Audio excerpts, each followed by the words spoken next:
Bridget Jones's Diary by Helen Fielding. Retold by Anne Collins. Chapter 1. January. A very bad start. New Year's resolutions.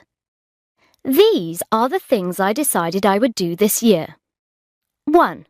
Stop smoking. 2. Develop a mature relationship with an adult man. 3. Go to the gym. 4. Be kinder and help others more. Sunday, the 1st of January. Weight, 9 stone 3. Alcohol units, 14. Cigarettes, 22. Calories, 5,424. Noon. London, my flat. Ugh! I've got to drive to Una and Geoffrey Alconbury's New Year's Day turkey lunch. Una and Geoffrey Alconbury are my parents' best friends, and they have known me since I was a small child. I'm not a child anymore. I'm in my 30s with a flat and a job in London. But every year, my mother makes me go to Una and Geoffrey Alconbury's New Year's Day turkey lunch. She usually tries to introduce me to a man she thinks would be a good boyfriend for me. But she always chooses the most awful men. This year, for weeks before New Year's Day, my mother had talked about Mark Darcy. "Do you remember Malcolm and Elaine Darcy, darling?" she kept saying. "They're bringing their son Mark with them to Una's New Year's Day turkey lunch. He's a top lawyer, just back from America. He's just got divorced." I don't know why my mother didn't just say openly, "Darling, Mark Darcy would make a very good boyfriend for you. He's very rich." 11:45 p.m. Ugh! The first day of New Year has been awful. I took the wrong road on the way to the Alconburys, so I got lost and arrived very late. "Bridget! Happy New Year!" said Geoffrey Alconbury. He gave me a huge hug. "Come on, let's get you a drink. How's your love life?" "Fine," I said, in an embarrassed sort of way. "So, you still haven't got a boyfriend?" said Geoffrey, in a loud voice. "If you don't hurry up and get married soon, you'll be too old to have children," said Una, his wife. "Come along and meet Mark." The rich divorced Mark was standing with his back to us. He was quite tall and was looking at the books on the Alconburys' bookshelves. "Mark," said Una, "I've got someone nice for you to meet." Mark Darcy turned round, and I saw that he was wearing a jumper with a pattern of yellow and blue diamonds on the front. It was awful. "Mark, this is Colin and Pam's daughter, Bridget," said Una. "Bridget works in publishing, don't you, Bridget? Well, I'll leave you two young people together." She went away quickly. For a moment, neither of us spoke. Have you been staying with your parents over New Year?" I asked him. "Yes," he said eagerly. "You too?" "Yes, no, I was at a party in London last night," I replied. Suddenly, I started talking very quickly. Too quickly. But I couldn't stop. Mark Darcy was looking at me with a look of horror on his face. "Maybe you should get something to eat," he said, and went away. Everyone was staring at me. I knew they were thinking, "So that's why Bridget isn't married. She talks too much and is very unattractive to men." Later, Una brought Mark over to me. "Mark," she said, "you must take Bridget's telephone number. Then you can get in touch when you're in London." I turned bright red. Now Mark would think I had told Una to say that. I'm sure Bridget's life in London is quite full enough already, Mrs. Alconbury, Mark replied. I felt annoyed. I didn't want Mark to have my telephone number, but I didn't want everyone at the party to know that he didn't want it. 2 a.m. Oh, why am I so unattractive? Why? I hate New Year.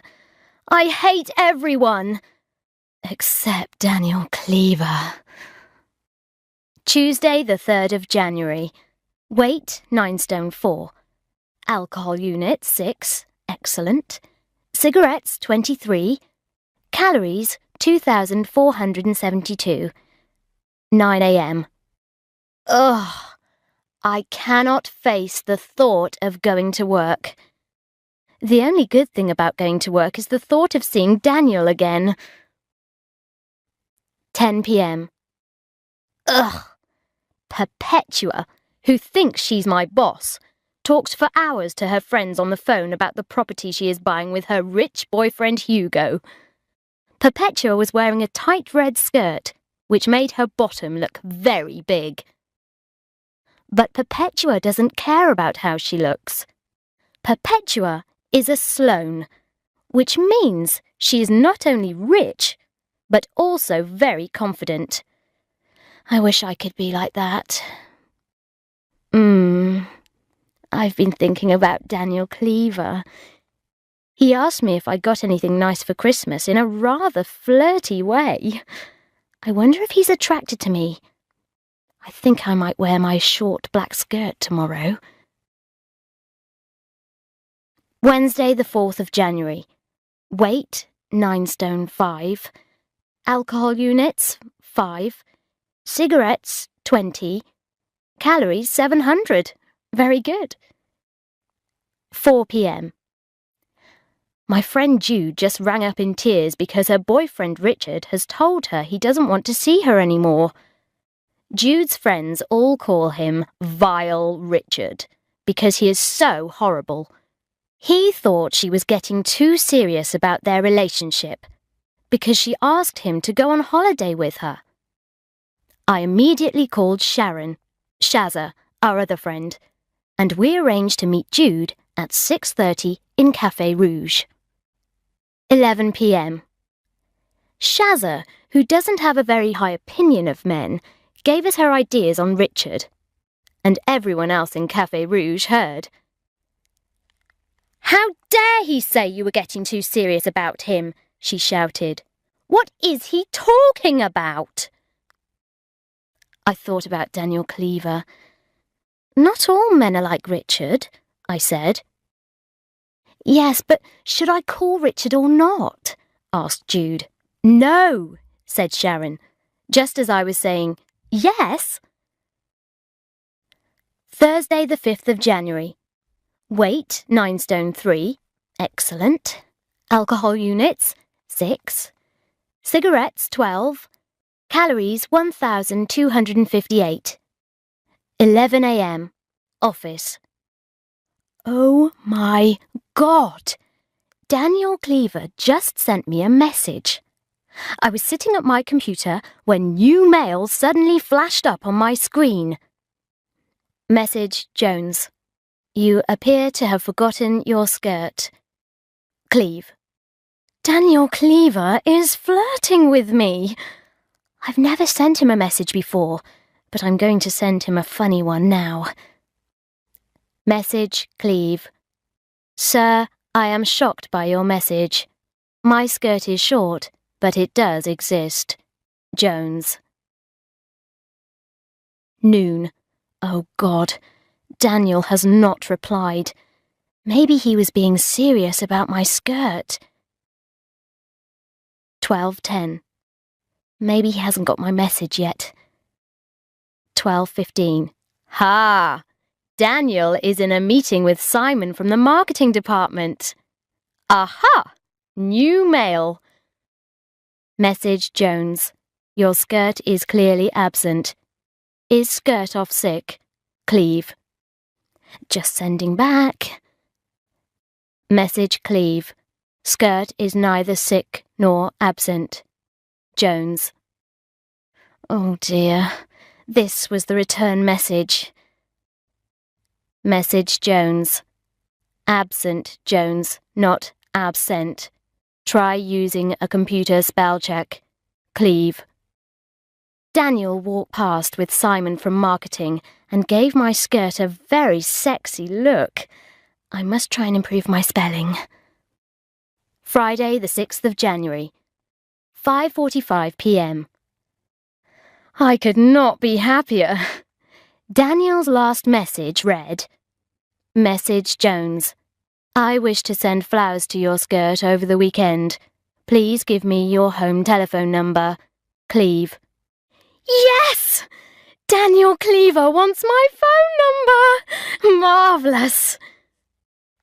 Sunday, the 8th of January. Weight, 9 stone 2. Good, but what's the point? Alcohol units, 2.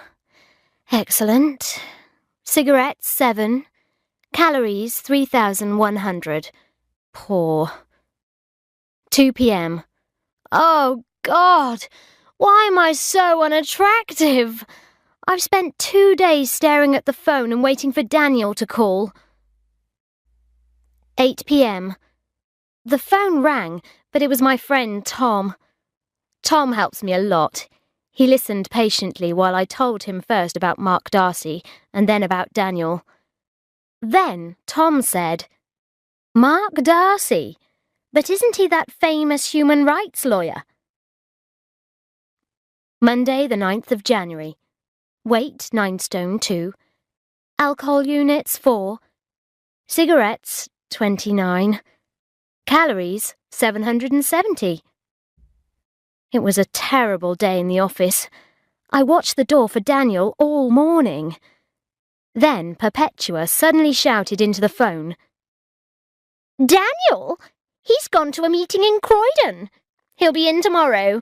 She banged down the phone and said, God, why are all these girls calling Daniel? When I went home that evening, in a mad moment I left a message on Daniel's answer phone. I said, Hi, it's Jones here. I was just wondering if you wanted to meet to talk about the skirt. As soon as I put the phone down, I realised I had made a big mistake. Tuesday, the 10th of January. Weight, 9 stone 1. Alcohol units, 2. Cigarettes, 0. Calories, 998. Excellent. I crept into the office feeling really embarrassed about the message. Then Daniel appeared looking very sexy.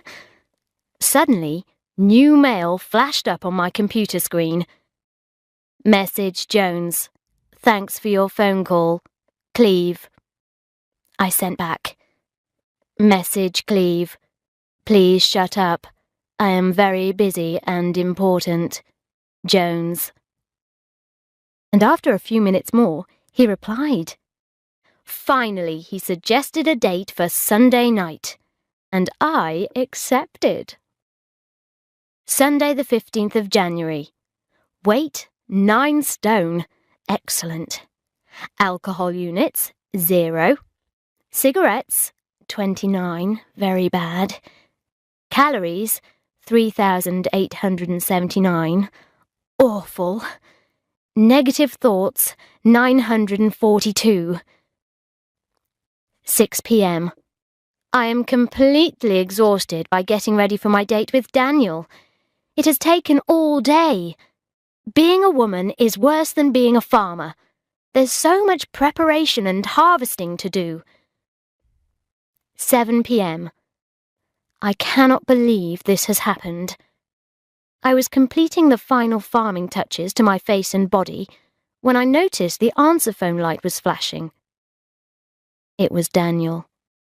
Look, Jones, I'm really sorry. I think I'm going to have to cancel tonight. I've got a presentation at 10 in the morning. I cannot believe it. I've wasted the whole day. 9 p.m.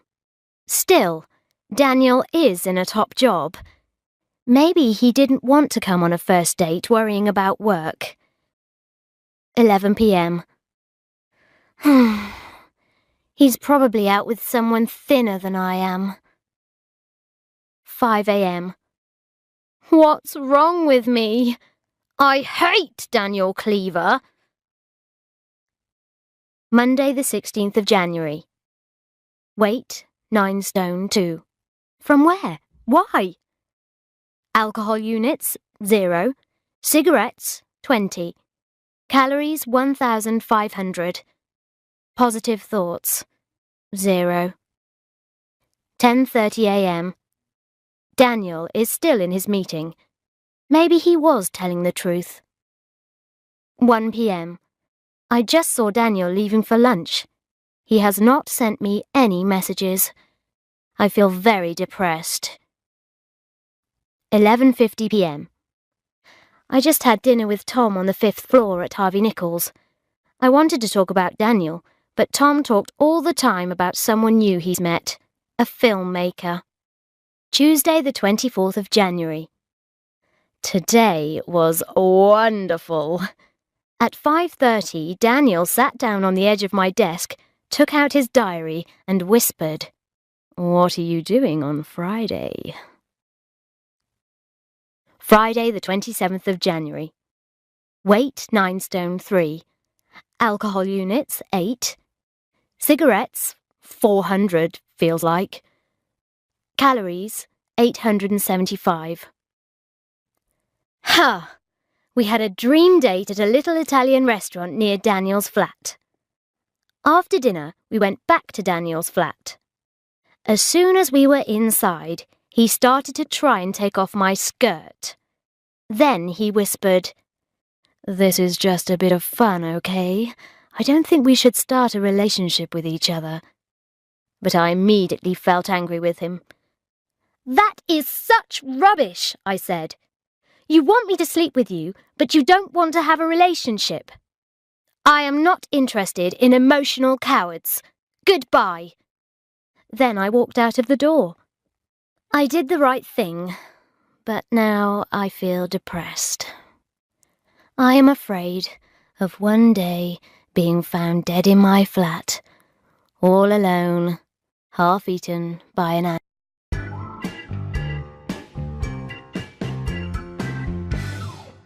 Chapter 2. February. Valentine's Day Blues.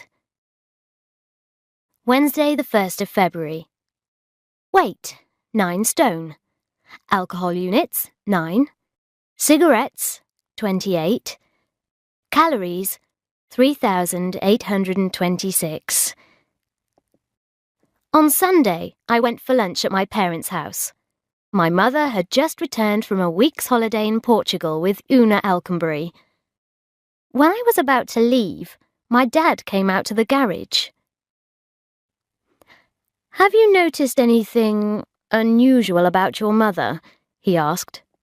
"No," I replied, "except that she looks very well after her holiday." I found out from Perpetua that Daniel's gone to New York. He's probably got a cool American girlfriend there.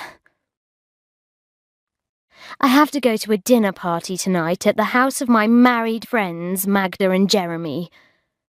Most of their friends are other married couples.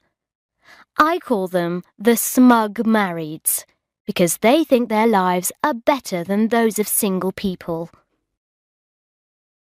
11:45 p.m. Oh, God. The party was me, 4 married couples, and Jeremy's brother. He's awful, fat with a red face. "So," shouted Jeremy's friend Cosmo, "how's your love life?" "Yes, why aren't you married yet, Bridget?" said Cosmo's wife, Woney. "Because I don't want to be like you fat, boring Sloane cow," I thought. "It's very difficult to find a good husband once you get past a certain age," said another friend of Jeremy's. "Exactly. All the decent men have been taken," said Cosmo. My office is full of single girls over 30 who can't get a boyfriend. Sorry about those people, said Magda later, who knew how embarrassed I was feeling. Will you be okay getting home? Do you want a lift? Said Jeremy's brother. Actually, I'm going on to a nightclub, I said happily, hurrying out into the street. Thanks for a super evening.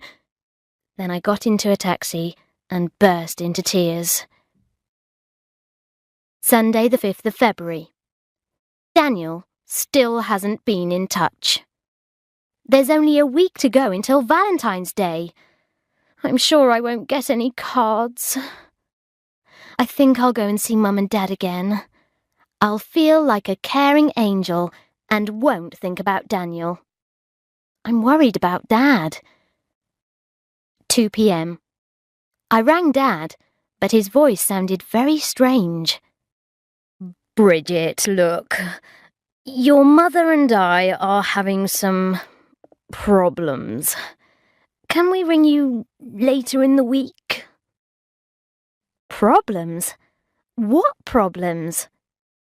But Dad wouldn't tell me anything more. Monday the 6th of February. Weight, 8 stone 12. Internal weight has completely vanished. Mystery. Alcohol units, 1. Cigarettes, 9. Calories, 1,800. Daniel will be back from New York today. I shall be very cool. I'm not going to send him any messages or take any notice of him. 9:30 a.m. Daniel does not seem to be here yet. 9:36 a.m. Oh God, oh God. Maybe Daniel's fallen in love with someone in New York. Or gone to Las Vegas and got married. 10:05 a.m. I saw Daniel standing at the photocopier with Simon from marketing. He looked very well and healthy. As I passed, he looked at my skirt and gave me a huge grin. 10:30 a.m. New mail flashed up on my screen. Message Jones. Unfriendly cow. Cleve. I laughed, but I'm not going to send him a message back. 10:35 a.m. It seems rude not to reply, though. 10:47 a.m. I'll just send him a tiny, friendly little message. 10 p.m. Daniel and I messaged each other all day, but there is no way I'm going to sleep with him. I called Mum and Dad again tonight, but no one answered. It's very weird. Thursday the 9th of February. Weight, 9 stone 2. Alcohol units, 4. Cigarettes, 12. Calories, 2,845. I need extra fat because it's winter and I'm very cold. 9 p.m. It's snowing! I like this winter weather. This is the 3rd time I've called Mum and Dad this week and got no reply. 9:15 p.m. I just called Mum and Dad, letting the phone ring 20 times. Finally, Mum answered sounding very strange and saying she couldn't talk now but would call me at the weekend. Saturday the 11th of February. Weight, 8 stone 13. Alcohol units, 4. Cigarettes, 18. Calories, 1,467. My dad left a message on my answer phone asking if I would meet him for lunch on Sunday. I was very shocked. My dad never comes to London on Sundays. I went out to the shop round the corner. When I got back, there was a message on my answer phone from Mum. She is also coming for lunch tomorrow. Sunday the 12th of February. Weight, 8 stone 13. Alcohol units, 5. Cigarettes, 23, not surprising. Calories, 1,647. 11 a.m. Oh, God! I can't have them both coming for lunch. 12:05 p.m. Mum called. I told her that Dad was coming for lunch. "Let him come then," she said. "I'll be all right here on my own." At 2 o'clock, Dad arrived. He sat down on the sofa and started to cry. "She's been like this ever since she went to Portugal with Una," he said, wiping his cheek. "When she got back, she said she wanted to be paid for doing the housework, and she'd wasted her life being our servant." Monday the 13th of February. Oh, God, tomorrow is February the 14th, Valentine's Day.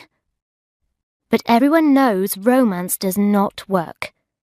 Valentine's Day has no meaning.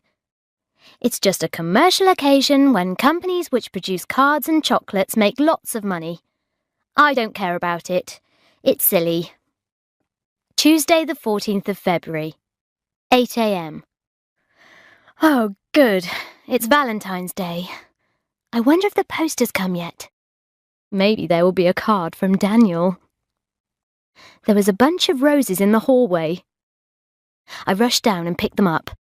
Then Vanessa, the girl who lives in the flat downstairs, came out. "Ooh, they look nice," she said. "Who are they from?" "I don't know," I said, looking down at the card. "Ah, they're for you." I got into the office to find that Perpetua had a huge bunch of flowers on her desk from her boyfriend, Hugo. "How many Valentines did you get, Bridget?" she shouted in a loud voice.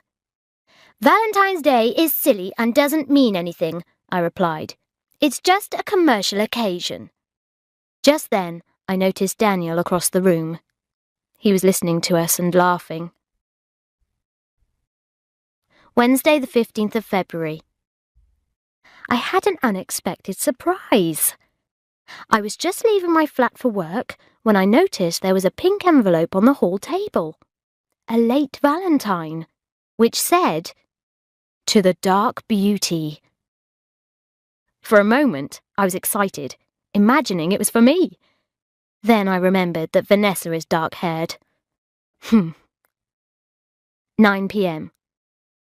I just got back, and the card is still there. 10 p.m. It's still there. 11 p.m. I can't believe it. The card is still there. Thursday the 16th of February. Weight, 8 stone 12. Weight loss because I was going up and down the stairs. Alcohol units, 0. Excellent. Cigarettes, 5. Calories, 2,452. The card is still there. Vanessa and I are both too polite to take it. Friday the 17th of February. Weight, 8 stone 12. Alcohol units, 1. Cigarettes, 2. Calories, 3,241. Checks on card, 12. 9 a.m. The card is still there. 9 p.m. It's still there. 9:30 p.m. It's still there. I knocked on Vanessa's door. "I think this must be for you," I said, holding out the card. "Oh, I thought it must be for you," she said. We opened the card. Inside it said, "A piece of silly and meaningless commercialism for my darling little unfriendly cow." I gave a scream of excitement. Daniel had sent me a Valentine's card.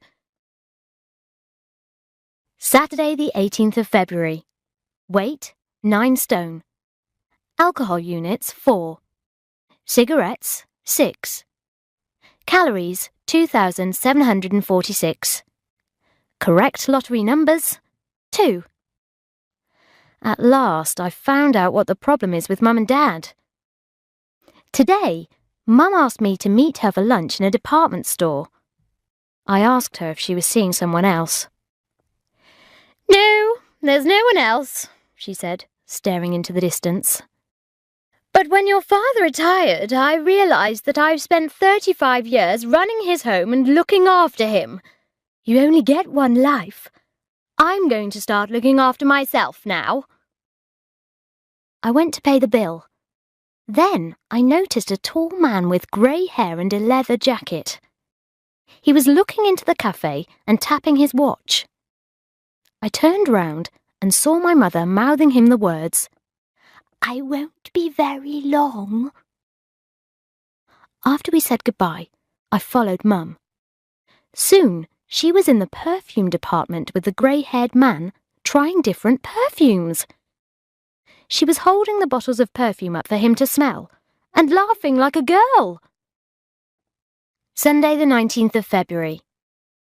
Weight 8 stone 13, only because of worry. Alcohol units 2. Cigarettes 7. Calories 2,100. I called Mum to ask her about the man I saw her with. "Oh, you must mean Julio," she said in a nervous voice. I had never heard of this Julio before. I guessed that she had met him in Portugal before the trouble with Dad. I guessed that Julio was the reason for the trouble with Dad. I asked Mum if this was true. "You're becoming very suspicious, darling," she said. "Julio? Aha! Is only a friend. I just need some space." She then told me that, to give her space, Dad is moving into the Elkenberry's flat at the bottom of their garden. Tuesday the 21st of February. I'm very tired. Dad has started ringing up in the night, just to talk. Wednesday the 22nd of February. Weight 9 stone. Alcohol units 2. Cigarettes 19. Fat units 8. I have been so busy worrying about Mum and Dad, and so tired from Dad's phone calls, that I have not taken very much notice of Daniel. As a result, he has paid me a lot of attention. Thursday the 23rd of February. Weight 8 stone 13. Alcohol units 2. Cigarettes 17. I'm nervous about tomorrow. Calories 775. 8 p.m. Daniel has asked me to have dinner with him tomorrow. Yes! Saturday the 25th of February. Weight 8 stone 10. Sex is good for losing weight. Alcohol units 0. Cigarettes 0. Calories 200. The secret of not eating is to replace food with sex. 6 p.m. I'm so happy. I've spent the day in a lovely dream. I had a wonderful, sexy night with Daniel last night. But I'm beginning to feel worried. What's going to happen now? Suddenly, I realise I'm waiting for the phone again. 11 p.m. Oh, God. Why hasn't Daniel rung? Are we going out now or what? Sunday the 26th of February. Weight 9 stone. Alcohol units 5. Cigarettes 23. Calories 3,856. To try and forget how unhappy I am. I awoke, alone, to find myself imagining my mother with Julio. I felt full of jealousy about being in bed alone on Sunday morning, while my mother is probably having a lot of fun.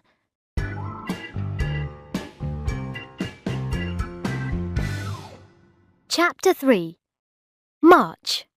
Birthday Panic. Saturday the 4th of March. Weight 9 stone. What is the point of dieting when I end up exactly the same weight at the start of March as at the start of February? I'm going to stop getting weighed. There's no point. My mother came into my flat this morning with a pile of carrier bags. "Darling, can I leave these here for a few hours?" she cried, going into my bedroom. She sat down in front of the mirror and put on her eye makeup. She looked beautiful. Her skin was clear and her hair was shining. "I'm having lunch with a man from the tax office today," she said. "I rang up to ask the tax office how to fill in my tax form, and he helped me. Then he asked me to have lunch with him." "What about Julio?" I said.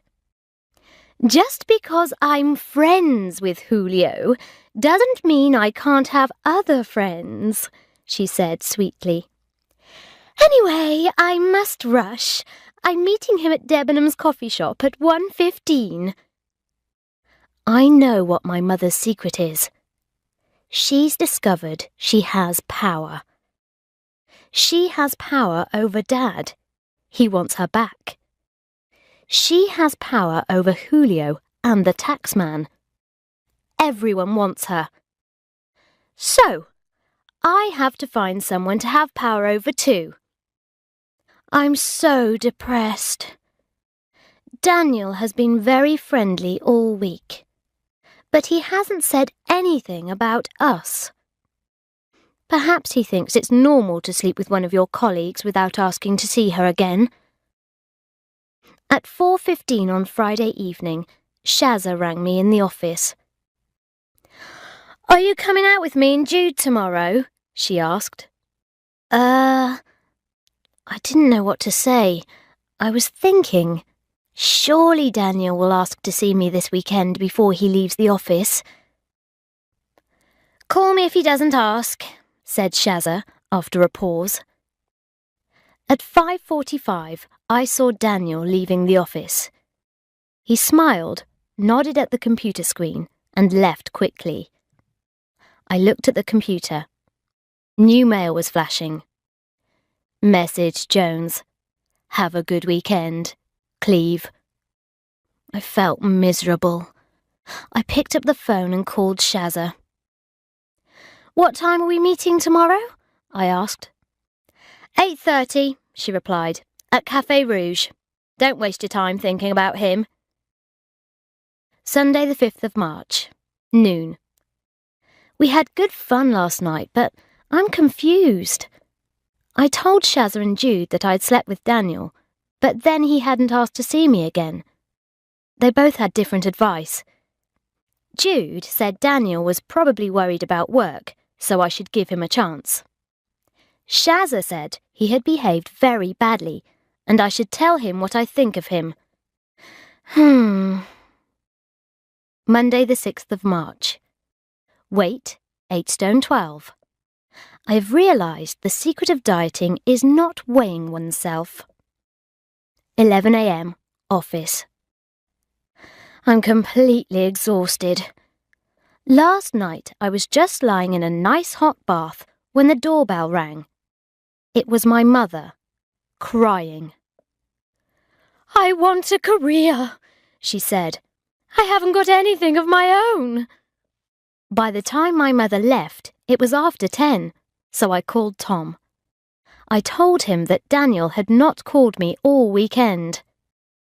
Tom said I should behave like a cool ice queen. If I really want Daniel and want to win his heart, I should be as cold and distant towards him as possible. I finally went to bed, but I was woken 3 times in the night by phone calls from Dad. Monday the 6th of March. Tom was right. The way to a man's heart is not through beauty, food or sex, but the ability to seem not very interested in him. I took no notice of Daniel all day and pretended to be busy with my work. New mail kept flashing on my computer screen, but I didn't open it. At the end of the day, Daniel walked past my desk, stopped for a moment, and murmured, "Jones, you gorgeous creature. Why are you ignoring me?" Tuesday the 7th of March. Weight, 9 stone, 4, 2, or 5. Alcohol units, 0. Cigarettes, 20. Calories, 1,500. I'm very depressed about my weight. I keep trying different diets, but I never lose any weight. I put weight on instead. How can that happen? 5 a.m. Oh, God, I'm so unhappy about Daniel. I love him. Wednesday the 15th of March. Weight, 9 stone. Alcohol units, 5. Cigarettes, 14. Calories, 1,795. I am worried about how to celebrate my birthday. Perhaps I could invite my friends for dinner. But then I would have to spend my birthday cooking. We could go out for a meal, but I can't afford to pay for everyone. Oh, God, what shall I do? Midnight. I have had a very good idea about my birthday. I will ask everyone to come for drinks. If they want to go to dinner afterwards, they can. Thursday the 16th of March. Weight, 9 stone 1. Alcohol units, 2. Cigarettes, 3. Calories, 2,140, but mainly fruit. Minutes spent doing party guest list, 237. Bad.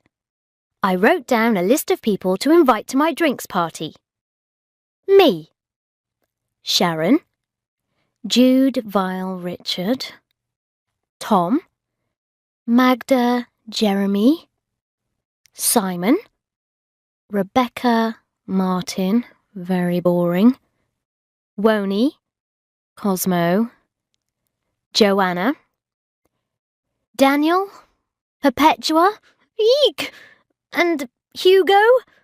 Oh no, that's too many people. What am I going to do? Friday the 17th of March.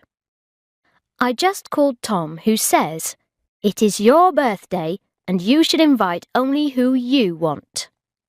So I'm just going to ask the following people: Sharon, Jude, Tom, Magda and Jeremy, and cook supper for everyone myself. When I told Jude who was coming, she said, "Can we bring our partners?" Which means Vile Richard. Next, Shazza rang. "I hope I haven't said anything wrong," she said. "I just saw Rebecca and asked her if she was coming to your birthday." Oh no, now I'll have to ask Rebecca and Martin, her boring boyfriend. And now I've said I'm cooking. I can't suddenly change my mind and say we're going out to a restaurant. People will think I'm lazy.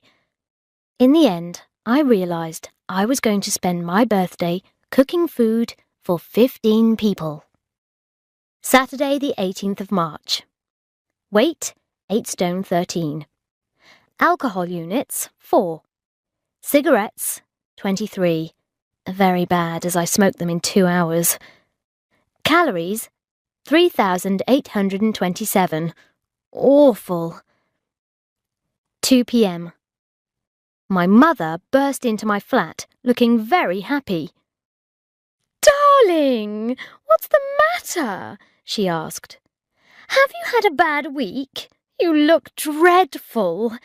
Anyway, guess what's happened?" "What?" I said crossly. "I've got a job as a TV presenter." Sunday the 19th of March. Weight, 8 stone 12. Alcohol units, 3. Cigarettes, 10. Calories, 2,465, but mainly chocolate. I've realised it is very wrong and selfish of me to not want to cook dinner for my friends. These people are like a big warm family. I am going to cook shepherd's pie for them all. British home cooking. Monday the 20th of March. Weight, 9 stone. Alcohol units, 4. Cigarettes, 27. but I'm giving them up soon. Calories, 2,455. I've decided to serve the shepherd's pie with a special salad and a nice dessert. I haven't made the dessert before, but I'm sure it will be easy. I expect that I will become known as a brilliant cook and hostess. Tuesday, the 21st of March. Birthday. Weight, 9 stone. Alcohol units, 9. Cigarettes, 42. Calories, 4,295. But it is my birthday. 6:30 p.m. I cannot go on. I have just stepped in a pan of shepherd's pie which was on the kitchen floor. It is already 6:30 and I still have to go out and buy the ingredients to make the dessert. 7:15 p.m. I just got back from the shop and realised I have forgotten the butter. 7:35 p.m. The shepherd's pie is still in pans all over the kitchen floor and I have not yet washed my hair. 7:40 p.m. Oh my God! I just looked for the milk and realised that I've left the carrier bag behind in the shop. That means, oh God, and the olive oil. So I cannot make the salad. 7:55 p.m. Ah! That's the doorbell! I am in my underwear with wet hair. I suddenly hate my guests. I just want to open the door and shout, "Go away!" 2 a.m. I am feeling very happy. Magda, Tom, Sharon and Jude were at the door with a bottle of champagne. They told me to hurry up and get ready. While I dried my hair, they cleaned up the kitchen and threw away the shepherd's pie. Magda had booked a table at a restaurant and everyone was there, waiting with presents, planning to buy me dinner. Magda said they had a weird feeling that dinner at my flat would not work out. I love my friends.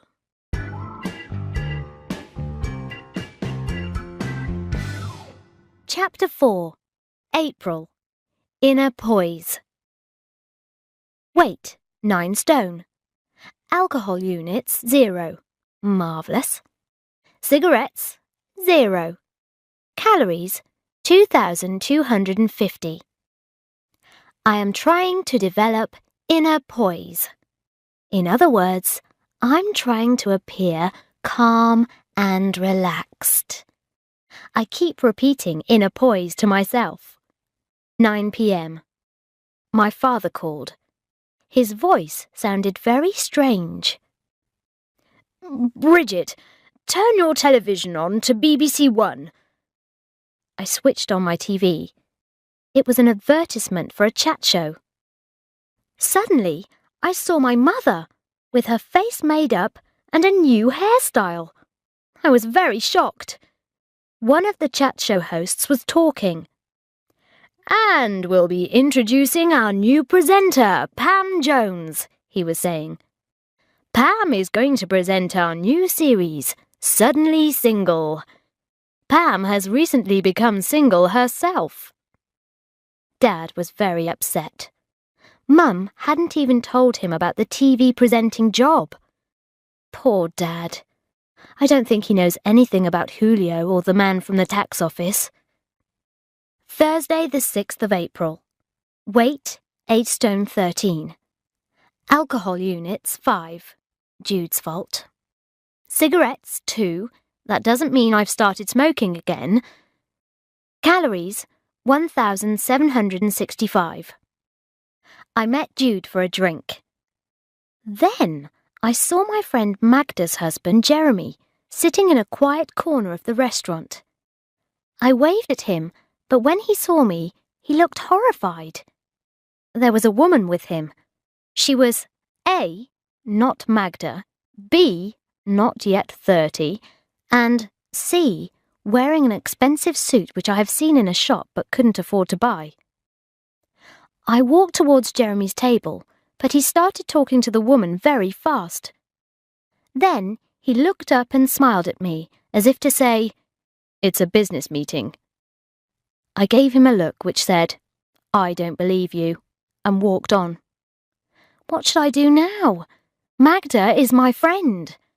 Should I tell her about Jeremy and this woman? Should I not tell Magda? Should I ring Jeremy and threaten to tell Magda unless he stops seeing this woman? Finally, I decided not to tell anyone. Tuesday the 11th of April. Weight, 8 stone 11. Alcohol units, 0. Cigarettes, 0. Next week, my company is publishing an important new book, Kafka's Motorbike. I have been invited to the party to celebrate the book's publication. Lots of top people from the publishing world will be there. I'm scared about this party. I'm not very good at parties. But I have been reading a magazine article about how to behave at them. When you are introducing people to each other, you should give each person some information about the other person. For example, "This is John. He's from New Zealand and he enjoys windsurfing." You should go to a party with a clear aim. For example, to meet people who can help you in your career or to make friends with a particular person. Monday the 17th of April. Weight, 8 stone 12. Alcohol units, 0. Very good. Cigarettes, 0. Very good. Right, tomorrow is the Kafka's motorbike party. Here are my aims for the party. 1. Not to get too drunk. 2. To meet people who will be able to help me in my career. I'll think of some more aims later. 11 p.m. Right. 3. To use the social skills I learned about in the article. 4. To make Daniel think I have inner poise so that he will flirt with me again. No. 4. To meet and sleep with a sex god. No! 4. To make interesting contacts with people in the publishing world and other professions in order to find a new career. Oh God, I don't want to go to this party. I want to stay at home with a bottle of wine and watch television. Tuesday the 18th of April. The party started badly. I could not see anyone that I knew. I got a drink, then I saw Perpetua talking to a newspaper reporter. I went up to her, but she didn't introduce me to the reporter. Then I saw Simon from marketing. I went to join him, but he was talking to a famous author, Julian Barnes. "Did you want something, Bridget?" asked Simon. "Ah, yes," I said, trying to think of something quickly. "Yes?" Simon and Julian Barnes both looked at me. "Do you know where the toilets are?" I asked. Oh no, why did I say that? Julian Barnes smiled faintly. "Ah," he said, "actually, I think they're over there." "Thanks," I said. I went out of the exit door and leaned against the wall. The party was not going very well for me. I breathed in deeply, whispered "inner poise" to myself, and went back into the party. Perpetua was still standing by the door, talking to two of her awful friends, Piggy and Arabella. "Ew, look! There's Mark!" said Piggy. "Oh, yeah," said Arabella. "He's left his wife, hasn't he?" I looked up and saw a dark-haired man in a suit standing in front of me. "Hello, Bridget," he said. I opened my mouth with shock. It was Mark Darcy. "Hello," I said. Then I remembered the article and turned towards Perpetua. "Mark, Perpetua is—" I began, and then paused. "Yes," said Mark. "Is my boss and is buying a flat in Fulham, and Mark is, I said, turning to Perpetua, a top human rights lawyer. Oh, hello, Mark. I know of you, of course, said Perpetua, as if Mark was a member of the royal family. This is Natasha, said Mark, introducing a tall, thin, attractive girl beside him. Natasha is a top lawyer who specialises in family law. Natasha, Perpetua and Arabella all started to talk together in loud voices. Later, I was putting on my coat when I felt someone's hands round my waist. I turned round. Daniel! Jones, why are you leaving the party so early? He leaned over and kissed me. You smell nice. Then he offered me a cigarette. No, thank you, I said. I wished that Daniel wasn't so attractive. Have you been at the party? I didn't see you. I know you didn't, but I saw you. You were talking to Mark Darcy. How do you know Mark Darcy? I was very surprised. I met him when we were both at Cambridge University, but I don't like him. How do you know him? He's the son of friends of my parents, I replied. I've known him since we were children. Come on, Bridge, said Daniel, leaning towards me. I need to talk to you. No, I said. I've got to meet someone. What a pity, he said. Well, see you on Monday. 11 p.m. I just called Jude and told her about Daniel. Then I told her about Mark Darcy, who had turned up at the party looking rather attractive. Wait a minute, said Jude. You don't mean Mark Darcy, do you? The lawyer? Yes. What? Do you know him? Well, yes, said Jude. I mean, my company's done some work with him. He's extremely nice and attractive. Friday the 28th of April. Alcohol units, 14. Cigarettes, 64. Calories, 8,400. At 8:45 last night, I was running the water for a bath when a car alarm started making a terrible noise. Then the doorbell rang. I picked up the entry phone and heard Magda's voice, saying loudly, "Jeremy's having an affair!" I rushed downstairs and found Magda outside crying. She was sitting in Jeremy's car, which was making a dreadful noise. The baby was sitting in the back of the car, screaming. Magda was looking for the switch to turn the car alarm off. "Turn it off!" shouted someone from an upstairs window. "I can't!" shouted Magda. She took out her mobile phone and screamed into it. "Jeremy, I'm not coming back! Just tell me how to turn off the car alarm!" I got into the car with Magda. We pulled all the switches trying to turn off the car alarm. An angry crowd started to gather round the car. Then Jeremy roared up on his motorbike. But instead of turning off the alarm, he started trying to grab the baby out of the back seat. Dan, the Australian guy who lives below me, opened his window. "Bridget!" he shouted. "There's water pouring through my ceiling!" Oh no!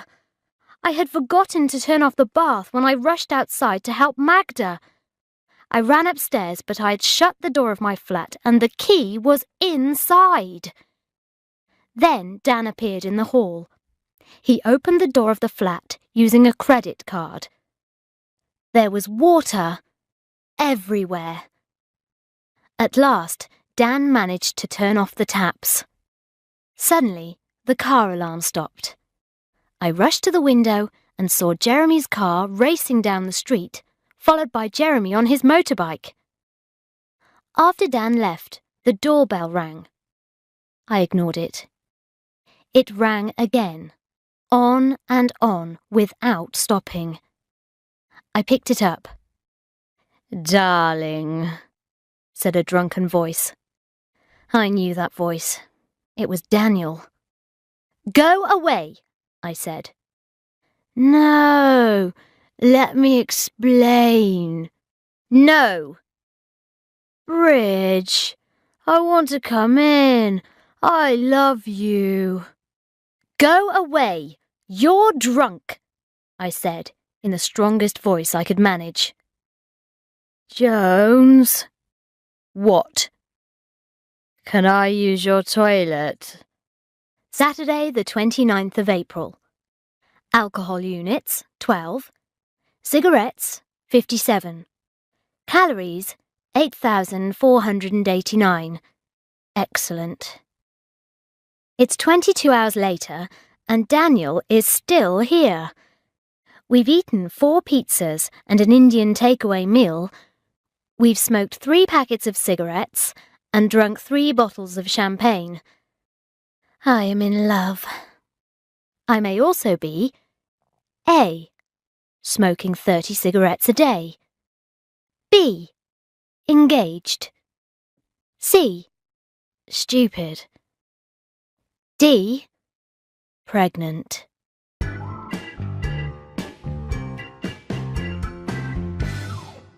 Chapter 5. May. Mother-to-be. Alcohol units, 0. Cigarettes, 0. Calories, 4,200. But now I'm eating for 2 people. I seriously think I am pregnant. How could Daniel and I have been so stupid and forgotten to be careful? This morning, I definitely felt sick. But perhaps that was because I ate too many sweets and chocolate yesterday. Perpetua was being very difficult in the office today.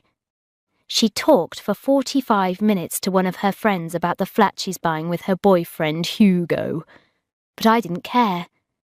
I was dreaming about Daniel and our baby. I imagined Daniel carrying the baby. Daniel rushing home from work to see me and the baby. But then Daniel appeared. He looked terrible. He stared at me in a very unfriendly way. Suddenly, all my romantic dreams disappeared. Wednesday, the 3rd of May. Weight, 9 stone 2. The baby is growing very fast. Alcohol units, 0. Cigarettes, 0. Calories, 3,100, but mainly potatoes. Help! I really think I might be pregnant. Daniel ignored me all day on Monday, and then at 6 p.m. he said, "Listen, I'm going to be in Manchester till the end of the week. I'll see you on Saturday night, okay?" He hasn't called me since. I am going to be a single mother. Thursday, the 4th of May. Weight, 9 stone 3. Alcohol units, 0. Cigarettes, 0. Potatoes, 12. This morning I went to the chemist to buy a pregnancy test. I took it back to the office and went to the ladies' toilets. After I had used the test, I saw a thin blue line appear. I nearly screamed. The blue line meant I was pregnant. I went back to my computer, but I couldn't concentrate. Finally, I went outside to a phone box and called Shazza. We arranged to meet in the Café Rouge in 15 minutes. When Shazza arrived, I showed her the thin blue line on the pregnancy test. "You silly girl," she said. "Didn't you read the instructions? If you're pregnant, 2 blue lines will appear. 1 line means you're not pregnant, you idiot." Friday, the 5th of May. Weight, 9 stone. Alcohol units, 6. Cigarettes, 25. Calories, 1,890. 11:45 p.m. Daniel just called from Manchester. "Have you had a good week?" he asked. "Super, thanks," I said brightly. "I've read somewhere that the best gift a woman can give to a man is peace, so I'm not going to tell Daniel that I got upset because I thought I was pregnant. We're seeing each other tomorrow night! Great!" Saturday the 6th of May. Weight, 9 stone 1. Alcohol units, 6. Cigarettes, 25. Calories, 3,800. 7 p.m. The weather is very hot. My body is twice as big as usual. I went shopping today and tried on a dress in the shop's changing room. The dress got stuck, and I couldn't get it off. A crowd of 15-year-old girls were watching me and laughing. Anyway, Daniel will be here soon. I think I'll just have a little drink first. 11:59 p.m.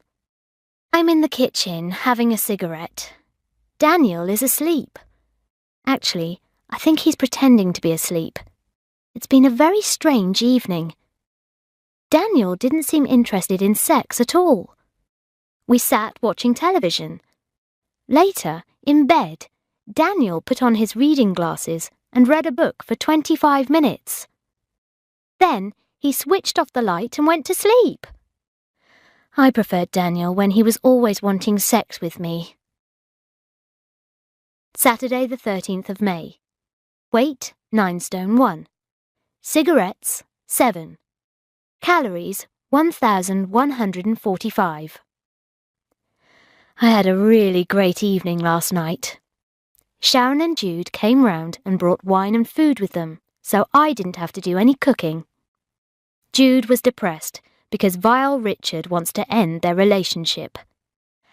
"How dare he treat you so badly?" shouted Sharon. "Men are such rats!"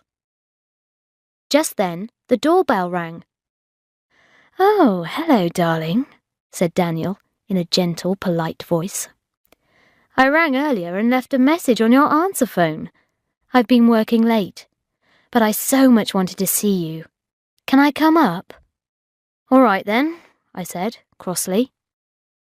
Then Daniel appeared, smiling in a loving way. He was holding 3 boxes of chocolates. "I bought you all one of these," he said, "to eat with your coffee. Don't let me interrupt your evening. I've done the shopping for the weekend." He took some bags from the supermarket into the kitchen and started putting everything away. Then he offered to drive the girls home. When they had gone, I ate my chocolates and thought about Daniel. He was pretending to be the perfect man. When he came home, he ran up the stairs and carried me into the bedroom. "You're lovely even when you're drunk," he said. Tuesday the 17th of May. Weight, 9 stone 2. Cigarettes, 7. Very good. Alcohol units, 6. Daniel is still being lovely.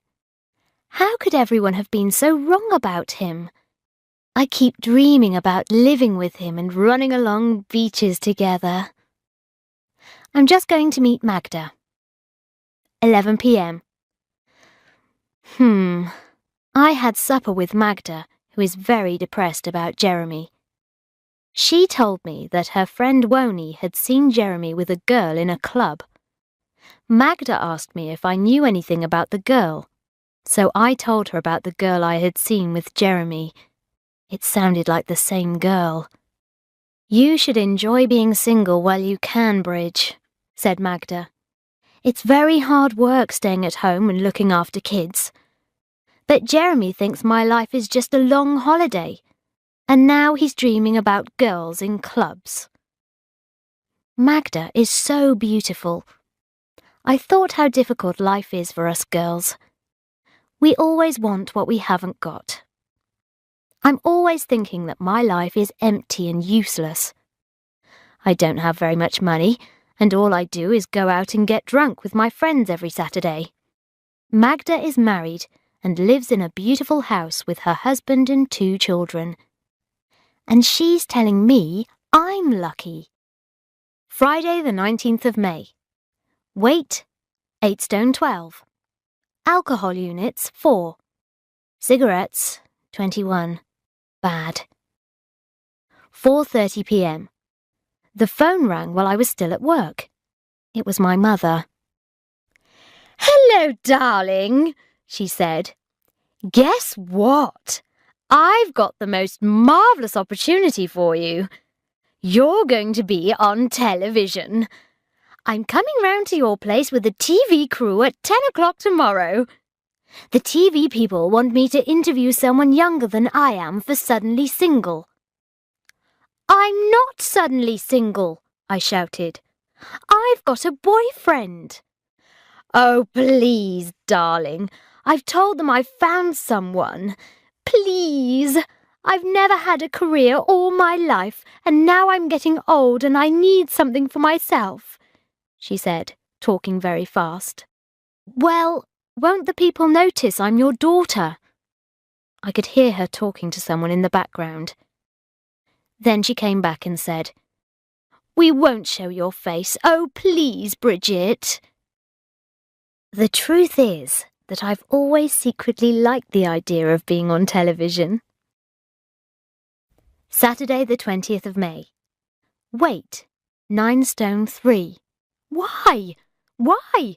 From where? Alcohol units, 7. Cigarettes, 17. Everything went wrong with the filming. The TV crew broke a lot of things in my apartment with their big, heavy cameras. 3 hours after they arrived, they had still not started filming. At last, at 1:30, Mother and I sat on the sofa together. "And tell me," she said, in a caring, understanding voice I'd never heard before, "when your husband left you, did you want to kill yourself?" I stared at her, too shocked and angry to speak. What was she talking about? What husband? "I mean, it must be a terrible time for you. You don't have a partner, and you'll soon be too old to have children," she said, kicking me under the table.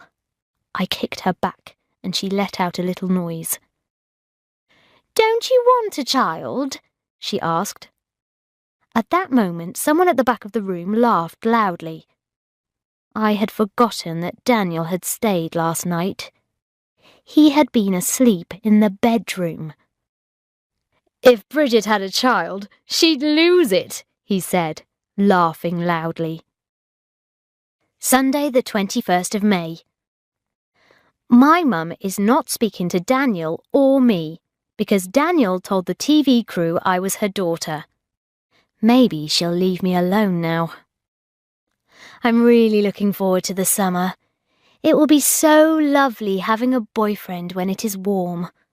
We will be able to go on romantic mini breaks. The thought of going away at weekends with Daniel makes me very happy.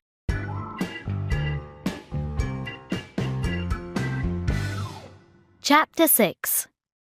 June. Ha! Boyfriend. Weight, 8 stone 13.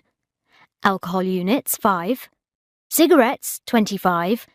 Calories, 600. Minutes spent looking at mini breaks, 87. The weather is very hot.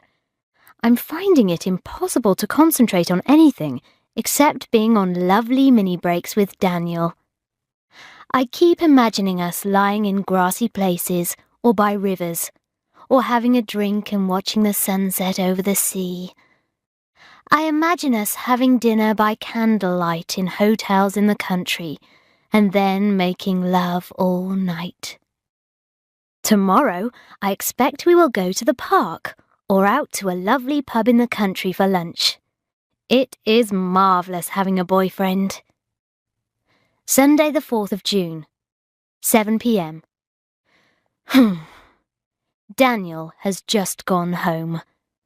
I'm a bit fed up, actually. The weather was lovely and hot today, but Daniel did not want to go out or discuss mini breaks. He wanted to spend all afternoon with the curtains shut, watching cricket on television. Tuesday the 6th of June. Weight, 9 stone 2. Alcohol units, 4. Cigarettes, 3, very good. Calories, 1,326. Hours spent asleep, 15. But it's very hot. I managed to persuade Perpetua to let me stay at home today to work. I'm sure she only agreed because she wants to sunbathe too. I've got a lovely new mini-break brochure. The top country house hotels of Britain.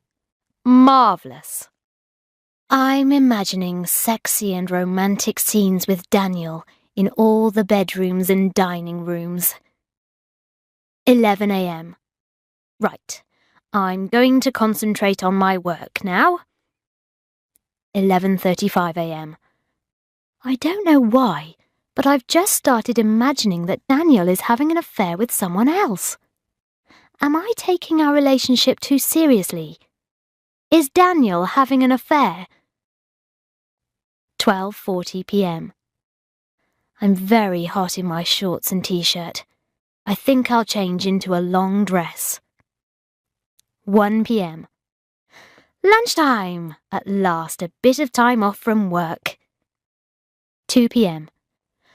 OK, so this afternoon I'm really going to work. I'm very sleepy though. It's so hot. Maybe I'll just close my eyes for 5 minutes. Maybe I'll lie down on the bed. 7:30 p.m. Oh no! I've slept all afternoon.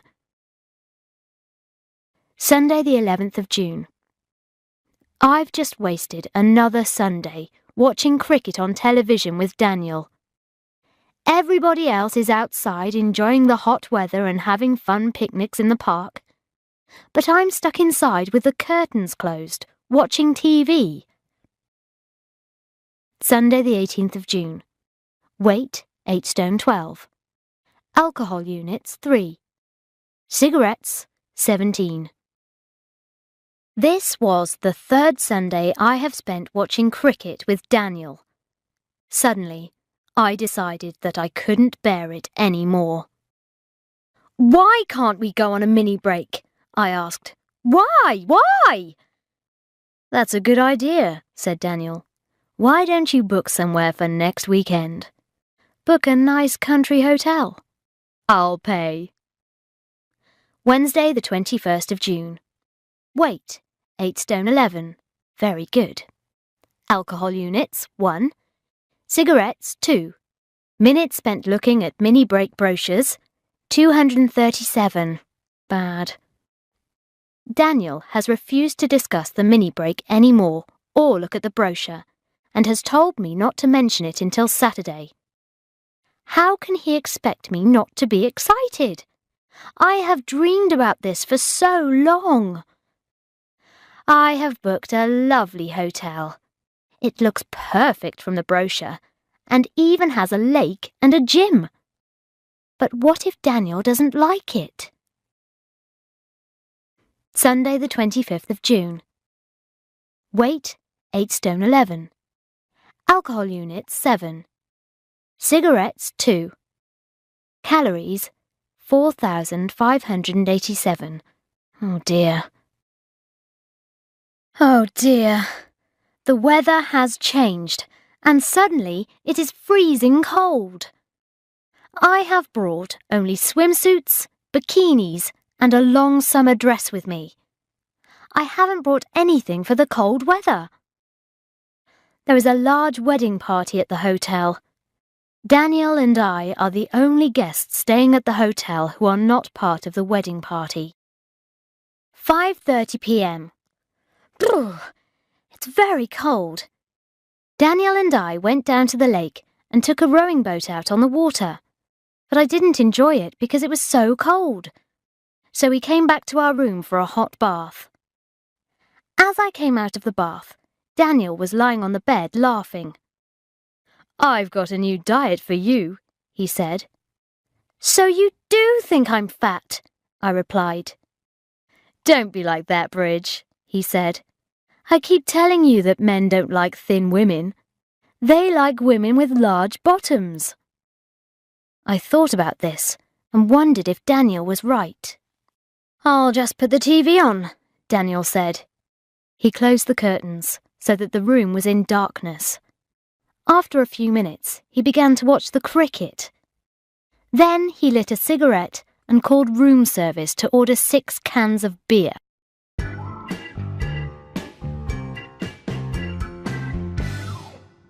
Chapter 7. July. Sunday the 2nd of July. Weight, 8 stone 10. Alcohol units, 0.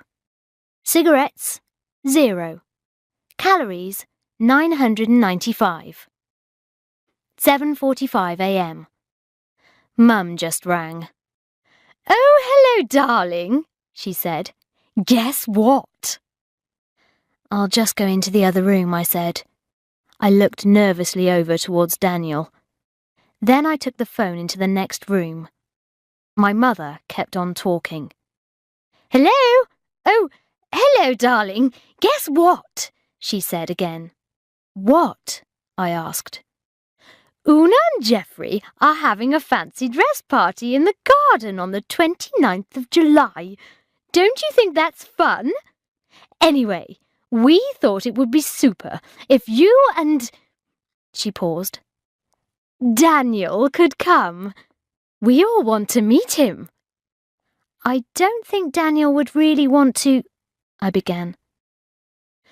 "What's going on?" asked Daniel. He was standing naked in the doorway. "Who are you talking to?" "My mother," I said, out of the corner of my mouth.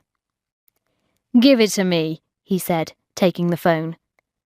"Mrs. Jones," he said in his most charming voice. "It's Daniel here. It's very early for a phone call on a Sunday morning. What can we do for you?" He looked at me while she chatted for a few seconds. Then he turned back to the phone. "Well, that will be lovely. I shall put the date in my diary. Now we'd better get back and get some sleep. Goodbye." He turned to me. "You see," he said, "you just have to be firm. That's all." Saturday the 22nd of July. Weight, 8 stone 11. Must lose some. Alcohol units, 2. Cigarettes, 7. Calories, 1,562. I'm really excited about Daniel coming to the fancy dress party with me next Saturday. It will be a beautiful hot day. Maybe we could even have another mini break and stay in a pub or a hotel without televisions in the bedrooms. I'm really looking forward to Daniel meeting my dad. I hope he likes him. Friday the 28th of July. Weight, 8 stone 12.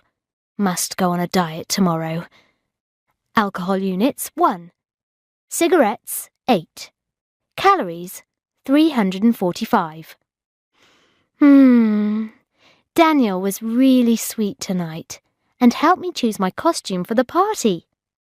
I'm going to dress up as a bunny girl with a tight black costume, stockings, 2 rabbit ears and a white bunny tail. Sometimes I think Daniel cares about me a lot. Ooh, I'm so looking forward to tomorrow. Saturday the 29th of July. Weight, 8 stone 11. Alcohol units, 7. Cigarettes, 8. Calories, 6,245. 2 p.m. I cannot believe what has happened. By 1 p.m., Daniel had still not woken up, and I was starting to worry because the party starts at 2:30. At last, I woke him with a cup of coffee. "I thought you needed to wake up because we're supposed to be there at 2:30, I said. "Where?" he asked. "The fancy dress party." Oh, God, Bridget. Listen, I've got a lot of work to do this weekend. I'm really going to have to stay at home and do it. I couldn't believe it. He promised to come. Now nobody at the party will believe that I have a boyfriend. 10 p.m. I cannot believe what has happened to me today. I drove to the Alconburys in my bunny girl costume and parked outside the house. I could hear voices coming from the garden. As I started to walk across the lawn, I realised that all the ladies were wearing normal skirts and dresses, and the men were wearing ordinary trousers and jumpers. Everybody was staring at me. Then Una Alconbury came across the lawn. "Bridget, it's lovely to see you. Come and have a drink." "I thought it was supposed to be a fancy dress party," I said. "Oh dear, didn't Geoffrey call you?" she said. "We changed our minds. We're all looking forward to meeting your boyfriend," she said, looking around. "Where is he?" "He had to work," I said very quietly. "How's my Bridget?" said Uncle Geoffrey. He was drunk. "Why is your boyfriend working on a Saturday?" asked Una. "That's not a very good excuse, is it? How are you going to get married like this?" I could feel someone's eyes on me and looked up to see Mark Darcy. He was staring at my bunny tail. Beside him was Natasha, the tall, thin girl who had been at the party for Kafka's motorbike. She was wearing a pretty summer dress and had sunglasses on her head. "Have you come from another party?" she asked, looking me up and down. "Actually, I'm just on my way to work," I said. Mark smiled and looked away. "Hello, darling," said my mother, hurrying towards us in a bright blue dress. "What are you wearing, Bridget?" She went away towards Julio. I quickly looked around for Dad, but I couldn't see him. I saw Mark Darcy talking to Una and looking at me. Then Una came hurrying across. "Bridget, I'm so sorry about the mix-up over the fancy dress," she said. "Mark said you must be feeling very uncomfortable. Would you like to borrow a dress to wear?" Una gave me a bridesmaid's dress that had belonged to her daughter. I put it on over my bunny girl costume.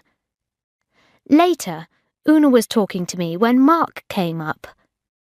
"What a pity Bridget couldn't bring her boyfriend," she said. "What's his name, Bridget? Daniel, is it? Your mother says he's one of these smart young publishers." "Daniel Cleaver?" asked Mark Darcy. "Yes, it is actually," I said. "Is he a friend of yours, Mark?" asked Una. "Absolutely not," said Mark. "Ooh, I hope he's good enough for our Bridget," said Una. "I think I could say again, absolutely not," said Mark. But Una wasn't listening. She went away. "I suppose you think it's okay to say bad things about my boyfriend to my parents' friends?" I said to Mark. "You only did it because you're jealous." Mark stared at me with a shocked look on his face. "Are you suggesting that I'm jealous of Daniel Cleaver?" he said. "Because of you?"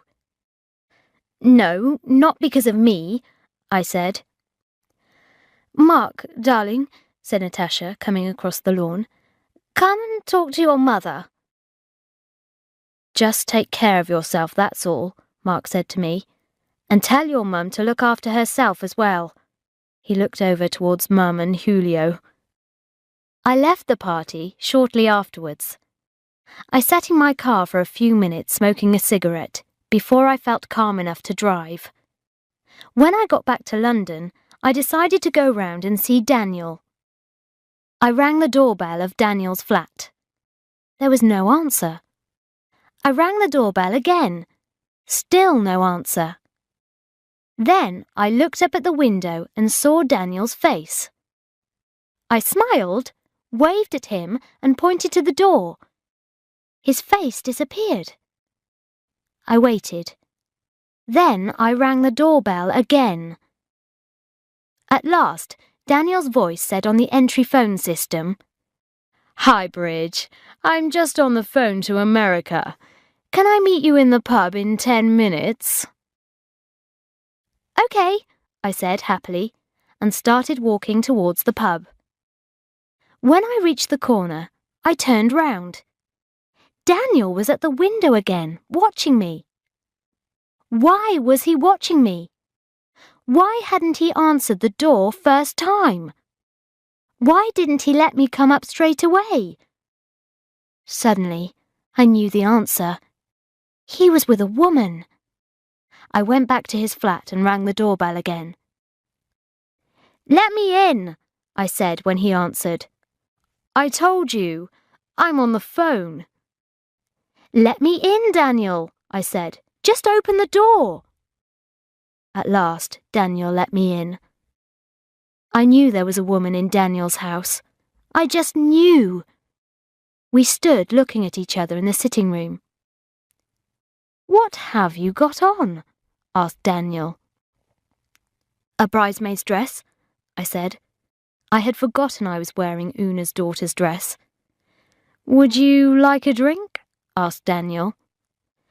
"Yes, please," I said. "A cup of tea." Daniel went into the kitchen. As soon as he left the room, I started searching. I looked behind the sofa and in the cupboards. "What are you doing?" said Daniel, coming back. "Nothing," I said quickly. "I thought I might have left my skirt behind the sofa." Daniel went away.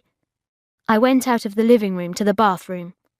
I locked the door and searched that too. Then I went into Daniel's bedroom.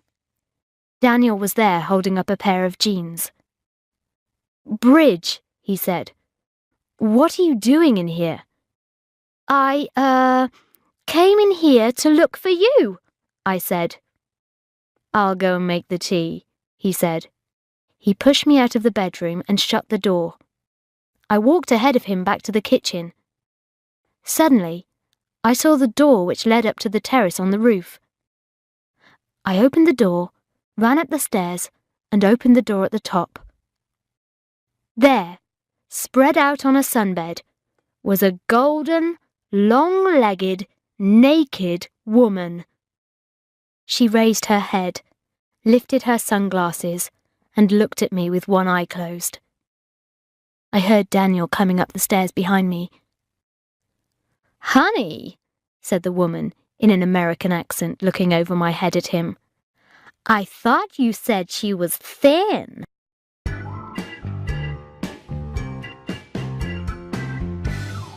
Chapter 8. August. Depression. Tuesday, the 1st of August. Weight, 8 stone 12. Alcohol units, 3. Cigarettes, 40. Calories, 450. I don't want to eat. 5 a.m. I'm very depressed. My boyfriend is sleeping with a golden woman with long legs. My mother is sleeping with a Portuguese man. I want to ring Daniel, but Tom has stuck a piece of paper to my telephone which says, "Do not ring Daniel or you will regret it." I hate being alone in the middle of the night, smoking and crying.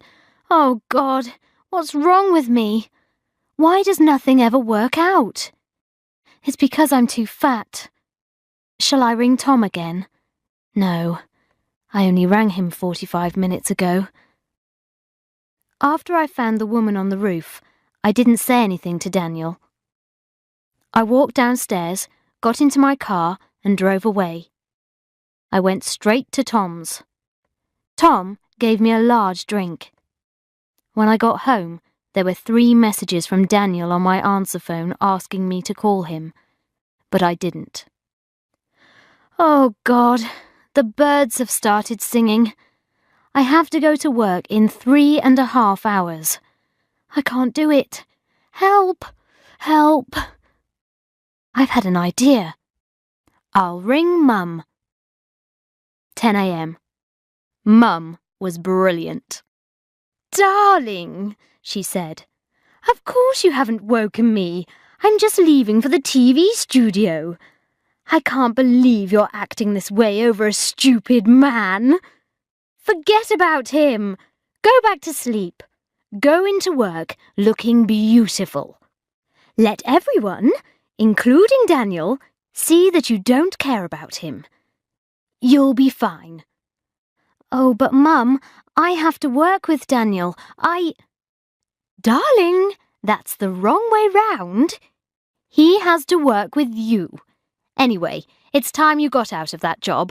I'm going to get you a job in television. I'm just going to work. I'm wearing a lot of makeup and a smart suit. Thursday the 3rd of August. Weight, 8 stone 11. Alcohol units, 0. Cigarettes, 25. Daniel kept sending me computer messages at work.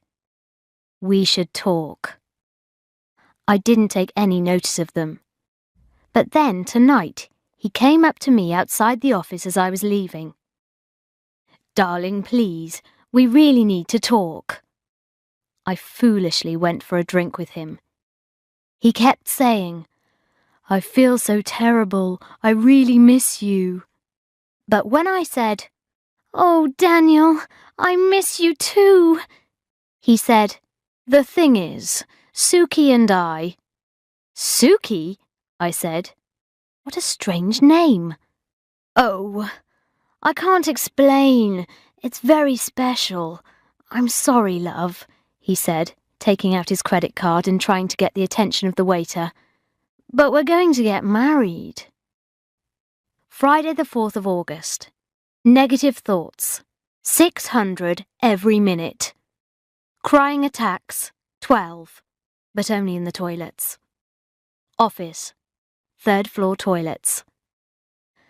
Why did I think it was a good idea to have an affair with my boss? I heard Daniel on the phone talking to Suki and arranging to meet her tonight. He said, not too bad, so far. I knew he was talking about me. Tuesday the 8th of August. 9 stone. Alcohol units, 7. Cigarettes, 29. Calories, 5 million. Negative thoughts, 0. General thoughts, 0. I just called Jude. I told her about Daniel and she was very shocked. She said she would call Shazza and arrange for us all to meet at 9. Wednesday the 9th of August. Weight, 9 stone 2. Alcohol units, 0, but I had so many last night. Cigarettes, 0. 8 a.m. I'm very happy after the night out with Jude and Shazza. We spent the evening talking about men and what emotional cowards they are. 9 a.m. Mum just rang. Darling, she said, guess what? Good Afternoon are looking for researchers. You know that TV news and current affairs programme? They're terribly good. I've spoken to Richard Finch, the editor, and told him all about you. He wants you to come in on Monday for a chat. Monday? Oh my God, that only gives me 5 days to learn about current affairs. Saturday the 12th of August. Weight, 9 stone 3. Alcohol units, 3. Very good. Cigarettes, 32. Very bad. Calories, 1,800. Number of articles about current affairs, 1.5. Minutes spent having imaginary conversations with Daniel, 120. Very good. Right. I am going to be very positive about everything. I am going to change my life. I am going to learn everything about current affairs and stop smoking completely. I am going to form a mature relationship with an adult man. 6:45 p.m. I was just starting to watch the 6 o'clock news to learn about current affairs when Mum came into my flat carrying bags. "Now, darling," she said, "I've brought you some smart suits of mine for Monday." I looked in the bags and saw something bright yellow. Mum," I began, but my mother's phone was ringing. "Ah, that will be Julio," she said, and started talking to him. "Put the suit on," she said to me. Now she has gone off to a party, leaving me dressed in a bright blue suit with a green blouse and lots of blue eyeshadow. "Don't be silly, darling," she said. "If you don't do something about your appearance, you'll never get a new job, never mind another boyfriend." Midnight. After she'd gone, I called Tom, who took me to a party. It was the party of a friend of his from art school. I met someone there called Gav. He was about 22.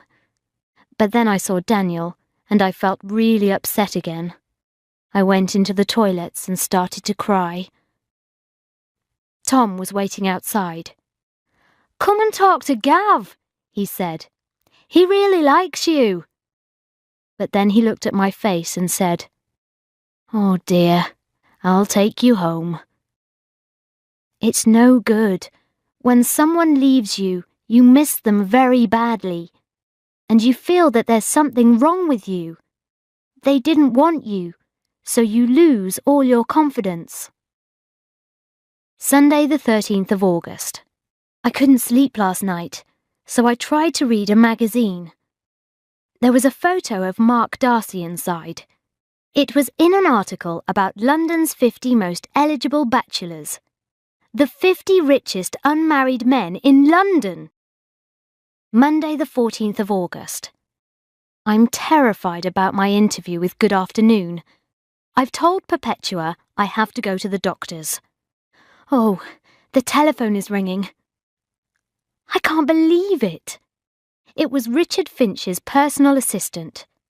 She had a South London accent and sounded very young. Richard Finch is away in Blackpool this morning, so the interview has been changed to Wednesday. Wednesday the 16th of August. I went to the interview. First I met Richard Finch's personal assistant, Patchouli. She was wearing cycle shorts and she had a nose ring.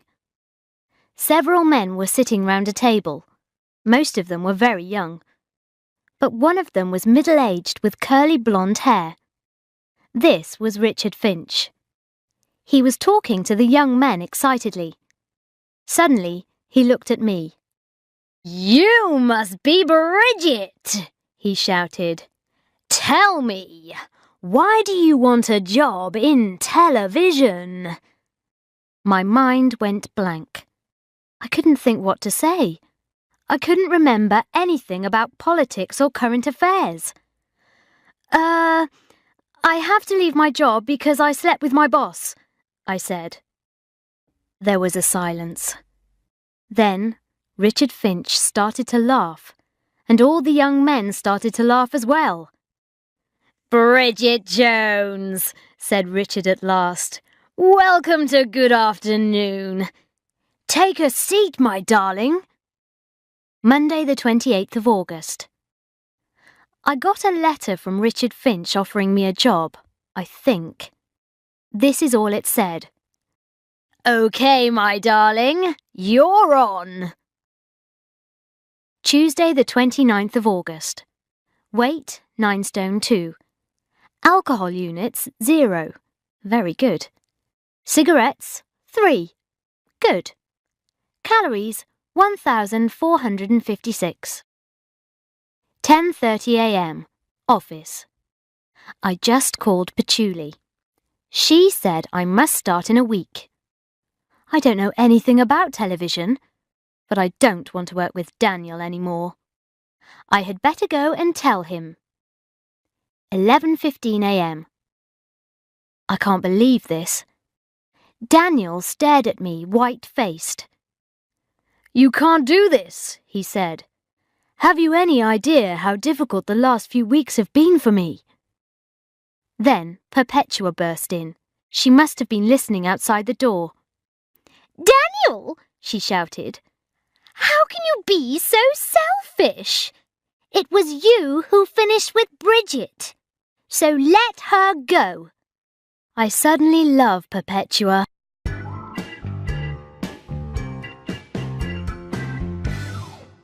Chapter 9. September. A new job. Monday the 4th of September. Weight 9 stone. Alcohol units 0. Cigarettes 27. Calories 15. Minutes spent having imaginary conversations with Daniel 145. Good, better. 8 a.m. Today is the first day at my new job. 8:30 a.m. Mum just rang. I thought she was going to wish me good luck. "Guess what, darling?" she began. "Elaine and Malcolm have invited you to their Ruby wedding party. They've been married for 40 years and they're having a party to celebrate." Who were Elaine and Malcolm? Oh yes, Mark Darcy's parents. "He told Elaine he thought you were very attractive," my mother said. "Really?" I said, feeling pleased. "Well, I'm sure that's what he meant anyway, darling." "What exactly did he say?" I asked. "He said you were very, well, bizarre." "But, Mother, bizarre means weird," I said. "Yes, but it's a lovely word, isn't it?" said my mother. "Anyway, you can ask him all about it at the wedding party." 9 p.m. I'm in bed, completely exhausted. Starting a new job is very tiring. There was a meeting at 9:30. I was late, but it wasn't my fault. I was stopped at the door of the TV studios by the security guards. I had to wait until Patchouli, Richard's assistant, came to get me. She arrived at last with 2 huge dogs. "They're Richard's," she said, dragging the dogs away. "Aren't they brilliant? I'll just take them out to the car." "Won't I be late for the meeting?" I asked, but Patchouli wasn't listening. So by the time I got into the office, the meeting had started. Everyone turned round and stared at me. It was really embarrassing. Saturday the 9th of September. Weight 8 stone 12. Alcohol units 4. Cigarettes 10. Calories 1,876.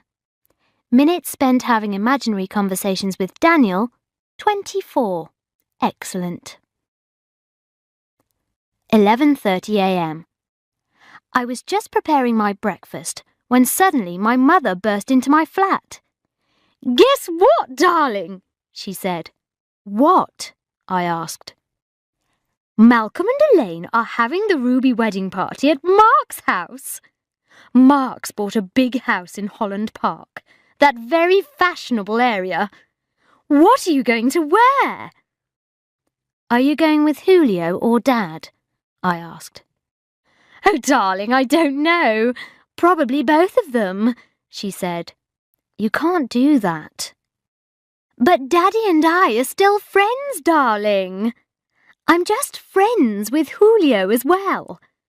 Anyway, I'll tell Elaine you'd love to come, shall I? I must go. Bye." Saturday the 23rd of September. Weight 9 stone. Alcohol units 0. Cigarettes 0. Replies written to Mark Darcy's invitation 14. But writing the replies has replaced the imaginary conversations with Daniel. 10 a.m. Right. I am going to reply to Mark Darcy's invitation and tell him I won't be able to go to his party. There is no reason for me to go. Anyway, I would miss my favourite TV programmes. Oh, the telephone is ringing. It was Dad. "Bridget, are you coming to the Darcys' party next Saturday?" he said. "Your mother and that Portuguese man will be there.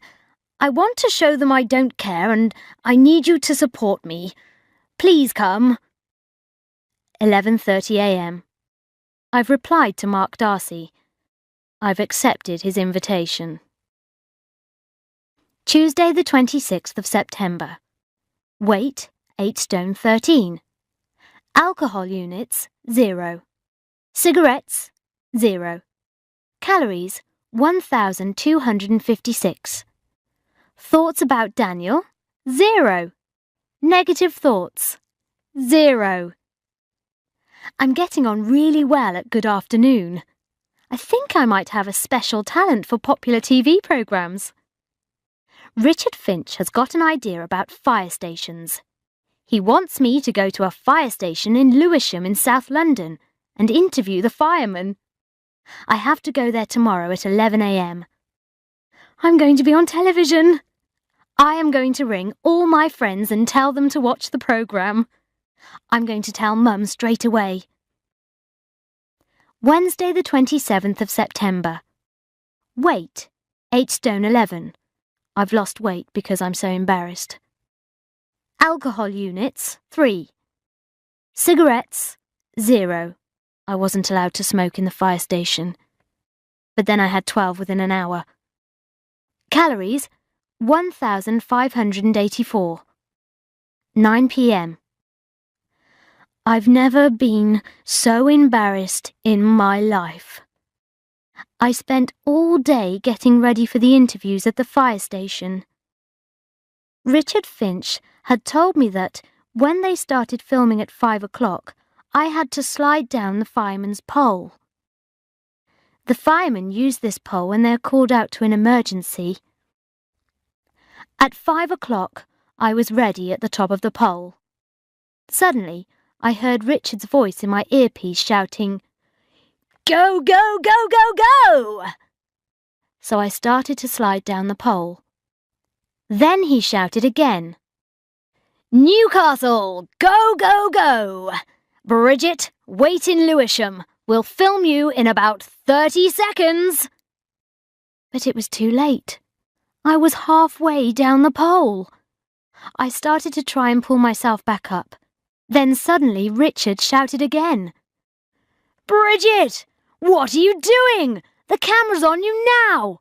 You're supposed to be sliding down the pole, not trying to climb up it. Go, go, go!" I smiled in a mad kind of way at the camera and dropped myself down. I landed at the feet of a fireman I was supposed to interview. "Lewisham, we've run out of time," shouted Richard in my ear. "Finish the interview, Bridget." "And now, back to the studio," I said. Thursday the 28th of September. Weight 8 stone 12. Alcohol units 2. Cigarettes 11. Calories 1,850. Job offers from fire stations and other TV stations 0. Not really surprising. 11 a.m. Everyone is laughing at me. Everyone is saying, "And now, back to the studio." They all think it's very funny. Patchouli came up to me.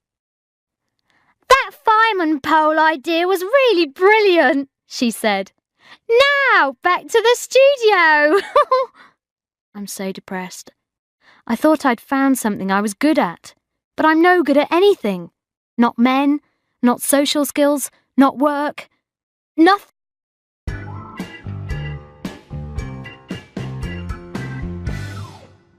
Chapter 10. October.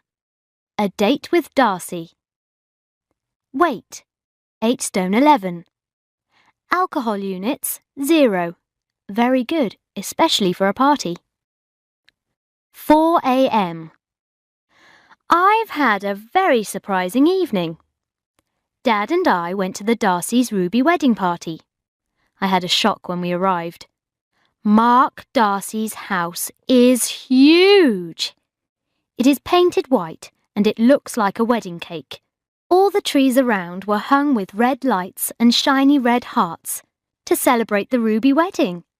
We went down a stairway lit by heart-shaped candles on each step.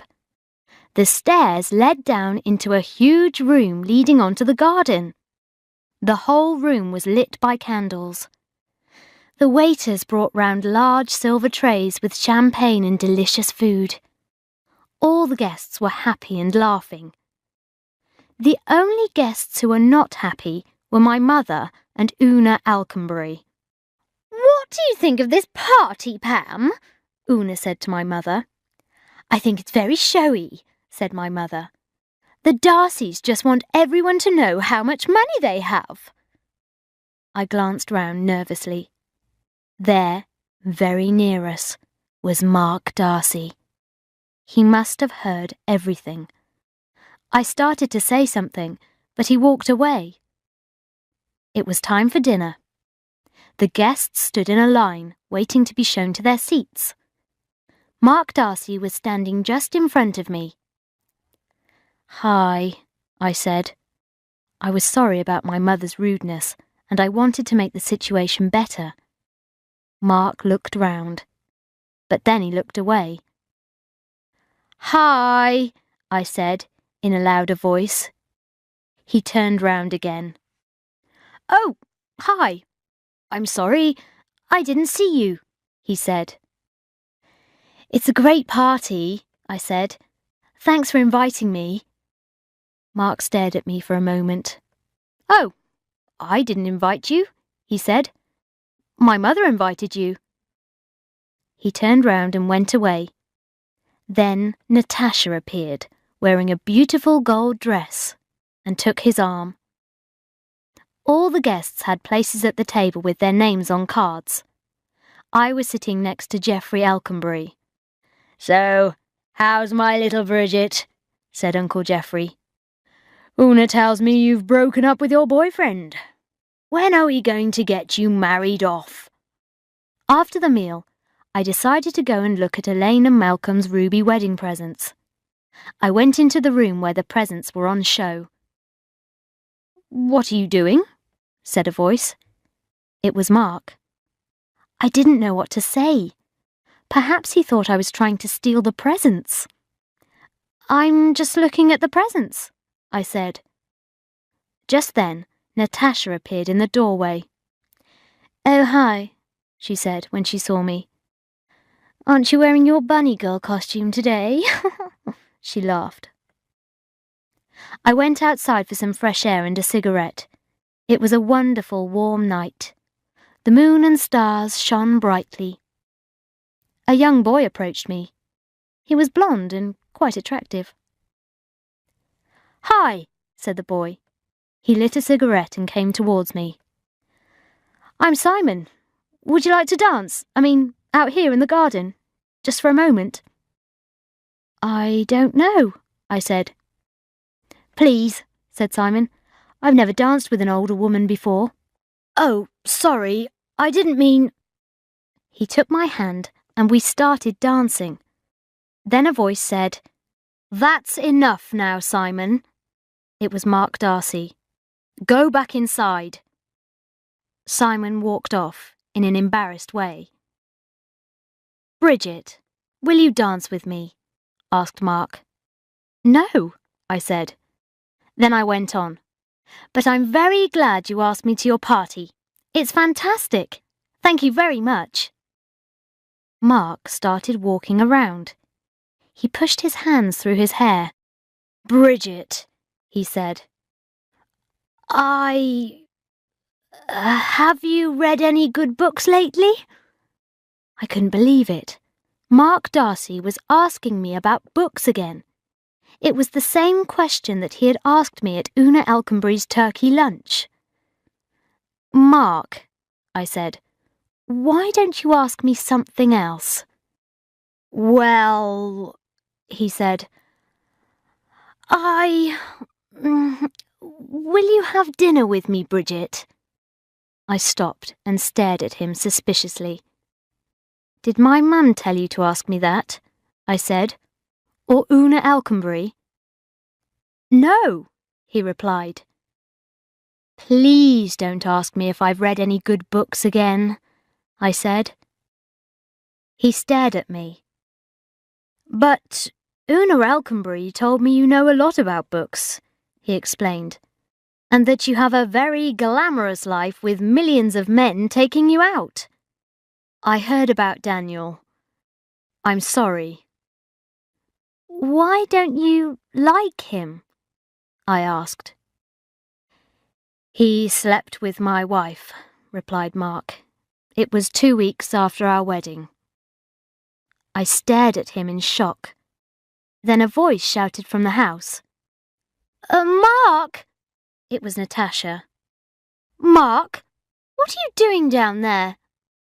You're so different from all the other girls I know, said Mark. No other girl would wear a bunny tail or... Mark! Shouted Natasha again. But you're going out with Natasha, I said. I'm not anymore, he said. Let's have dinner sometime, all right? Okay, I whispered. Okay. I gave Mark my address and phone number, and we arranged to have dinner next Tuesday. Tuesday the 3rd of October. Weight 8 stone 12. Alcohol units 3. Very good. Cigarettes 21. Bad. 7:30 p.m. I am in a complete panic. Mark Darcy is coming round to pick me up in half an hour. I've just got home from work and I need to wash my hair. 7:50 p.m. Oh God, I still haven't washed my hair. I'll quickly get into the bath. 8 p.m. I'm drying my hair now with my hairdryer. I very much hope Mark Darcy is late because I'm still not ready. 8:05 p.m. My hair is almost dry now. I just have to put on my makeup. 8:15 p.m. He's still not here. 8:20 p.m. I'm almost ready now. Perhaps I'll change my dress. 8:30 p.m. This is weird. He's more than half an hour late. 9 p.m. I can't believe it. Mark Darcy has decided not to come. The rat! Thursday the 5th of October. Weight 8 stone 13. Bad. Chocolate bars 4. 11 a.m. I'm in the toilets at work. Richard Finch has given me a job to do. Right, Bridget, he said. It's the end of the Isabella Rossellini trial today. They're going to decide if she's innocent or guilty. Go down to the High Court and interview her. I had no idea what he was talking about. You do know who Isabella Rossellini is, don't you? Said Richard. You do read the newspapers sometimes? Yes, of course, I said. I didn't want to say that I had never heard of Isabella Rossellini. I'm going to meet the camera crew at the law courts. I have to report on a story for television without knowing what it is about. 11:05 a.m. I just came out of the toilets and found Patchouli outside with Richard's dogs. Are you okay? She asked. You look a bit worried. No, I'm fine, I said. Are you sure? She stared at me for a moment. Listen, Richard didn't mean Isabella Rossellini. He's thinking of Eleanor Rossini, right? Oh, now I understand. Eleanor Rossini is a children's nanny. She's accused of murdering her employer, but she says she killed him because he tried to attack her. I grabbed a couple of newspapers and ran for a taxi.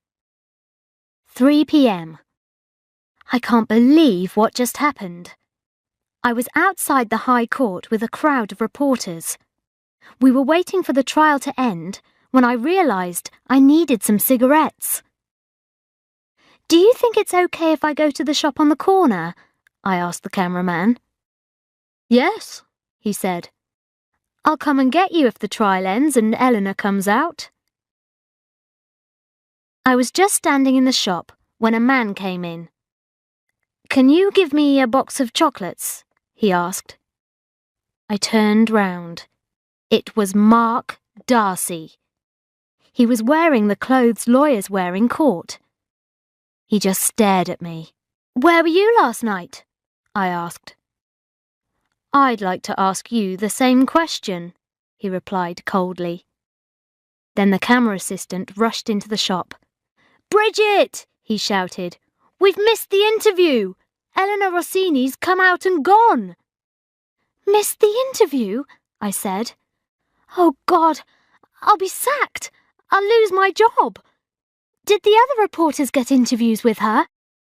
"Actually, nobody got interviews," said Mark Darcy. "Didn't they?" I said. "But how do you know?" "Because I was the lawyer who was defending her, and I told her not to give any interviews," he said. "Look, she's out there in my car." As I looked, Eleanor Rossini put her head out of the car window and shouted, "Hurry up with my chocolates, Mark!" "So, where were you last night?" asked Mark Darcy. "Waiting for you?" I said. "What, at 8:05? I rang on your doorbell 12 times." "Yes, I was drying my hair." "Do you have a big noisy hairdryer?" asked Mark suddenly. "Yes," I said proudly. "Why?" "Maybe you should get a quieter hairdryer or dry your hair earlier," he said, laughing. "Come on, get your cameraman.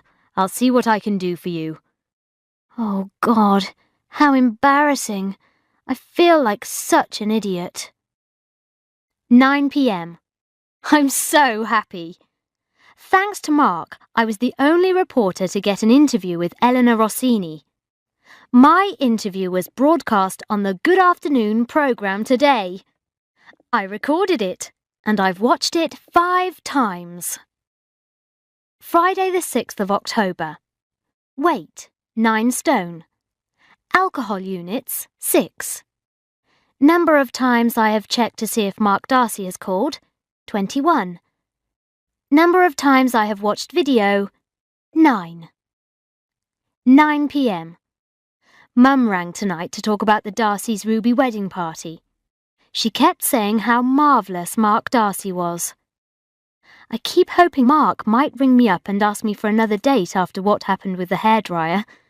Maybe I should write him a note to say thank you for the interview and sorry about the hairdryer. Friday the 13th of October. Weight, 9 stone 3. Alcohol units, 0. Calories, 0. Oh, God, I'm so lonely. There's a whole weekend in front of me with no one to have fun with. But I don't care. I've got some nice food in my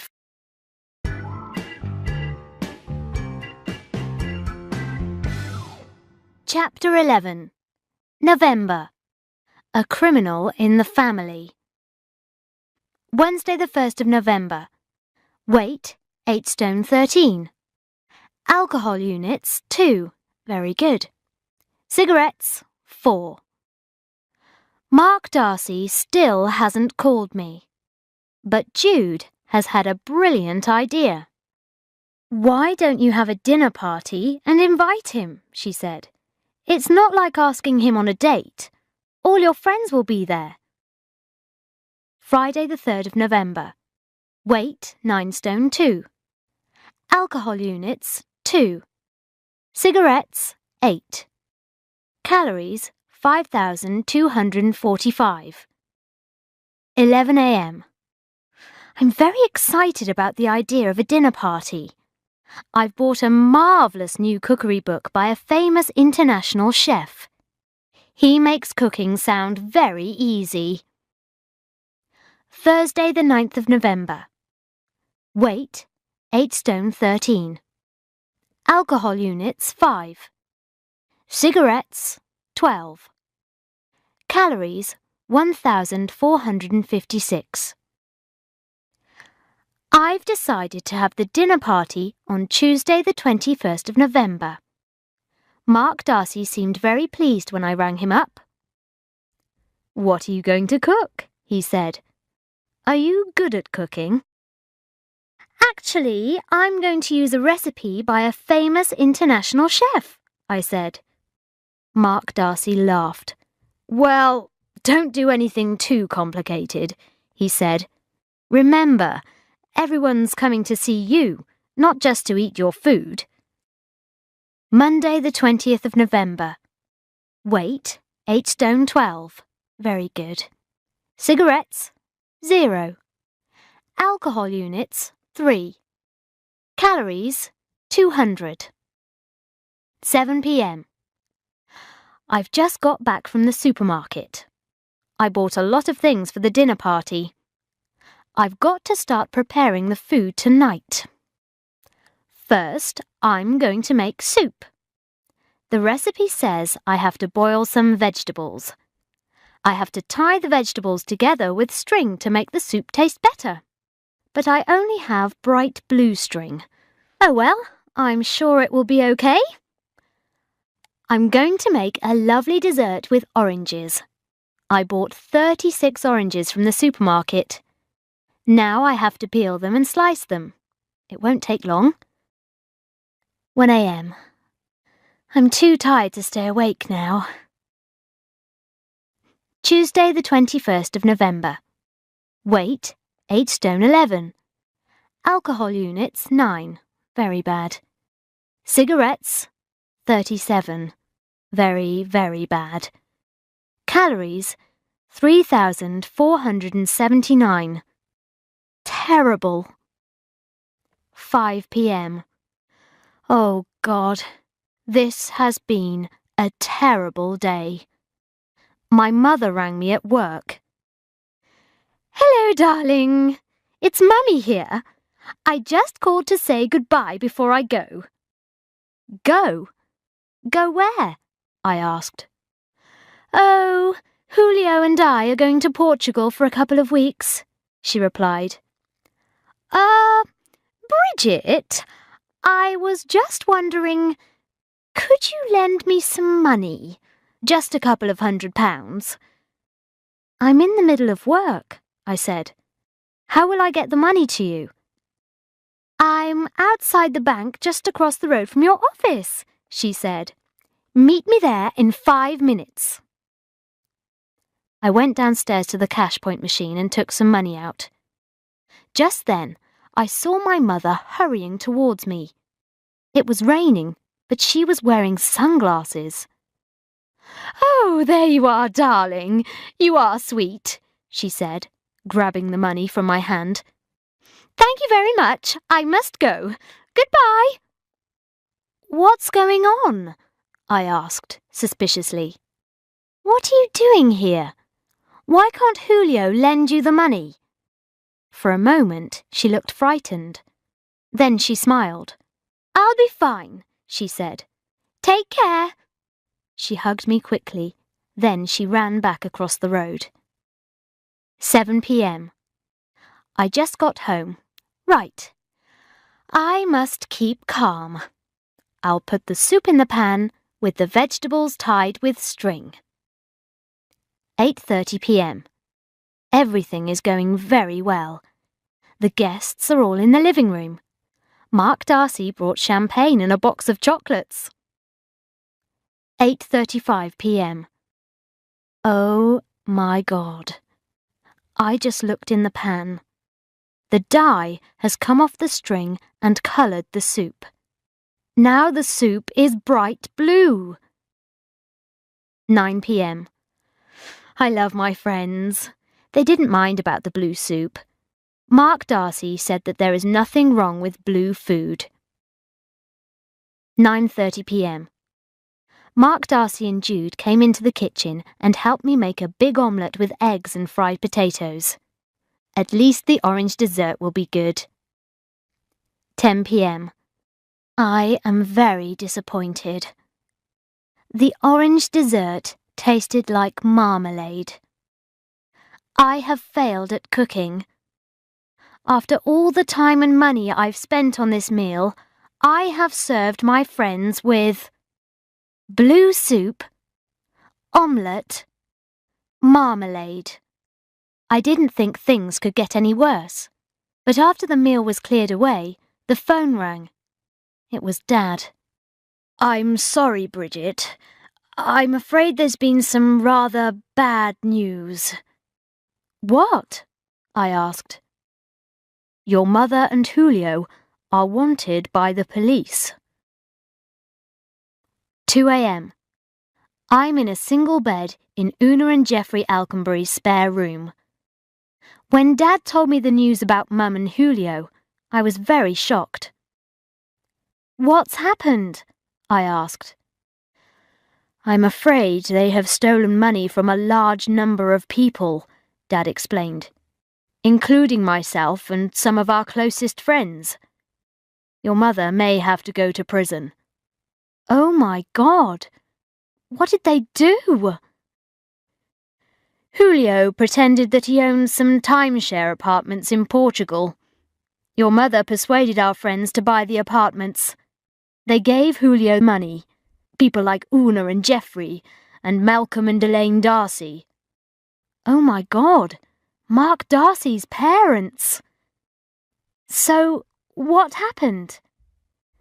"The apartments didn't exist. Your mother gave Julio a lot of money too. She has borrowed money from the bank and remortgaged our house. So if we can't pay the money back to the bank, they can take our house away. We'll have no home, and your mother will be a criminal." Jude came into the room. I told her what had happened. She didn't say anything, but immediately went to fetch Mark Darcy. "This is all my fault," he said. "I knew there was something wrong about Julio. I heard him talking on the phone at the fancy dress party. But I didn't know he had taken money from my parents. Where's your mother now?" "I don't know," I said. "Portugal, I think." "Where's your father?" asked Mark. "Would you like to go to him?" "He's at Una and Jeffrey Alconbury's place," I said. Mark and I drove up to the Alconburys' house. Several of our friends were also there. They were eating sandwiches and drinking wine and discussing what to do. Mark walked around making phone calls. It was terrible, but it was also rather exciting. Wednesday, the 22nd of November. Weight, 8 stone 10. Alcohol units, 3. Cigarettes, 27. Calories, 5,671. 10 a.m. I'm back in my flat. I didn't get any sleep last night, and now I've got to go to work. Richard Finch will be angry because I'm late. Mark Darcy went back to London very early in the morning. I left a message on his answer phone saying thank you for helping. Una and Jeffrey told me not to worry about Dad because they will look after him. Saturday, the 25th of November. Weight, 9 stone. Alcohol units, 2. Cigarettes, 3. Calories, 4,567. Thank God. Dad has had a phone call from Mum. She said not to worry and that she was safe. The police checked the line and found out that she was calling from Portugal. I'm going to see Dad this afternoon. I wish Mark Darcy would ring. 1 p.m. Just as I was leaving, Mark Darcy called. He was ringing from Portugal. He said the police there have found Mum. Mark thinks she won't have to go to prison because she didn't know what Julio was doing. The police haven't found Julio yet. Mum is coming back tonight, but she will have to go straight to a police station for questioning.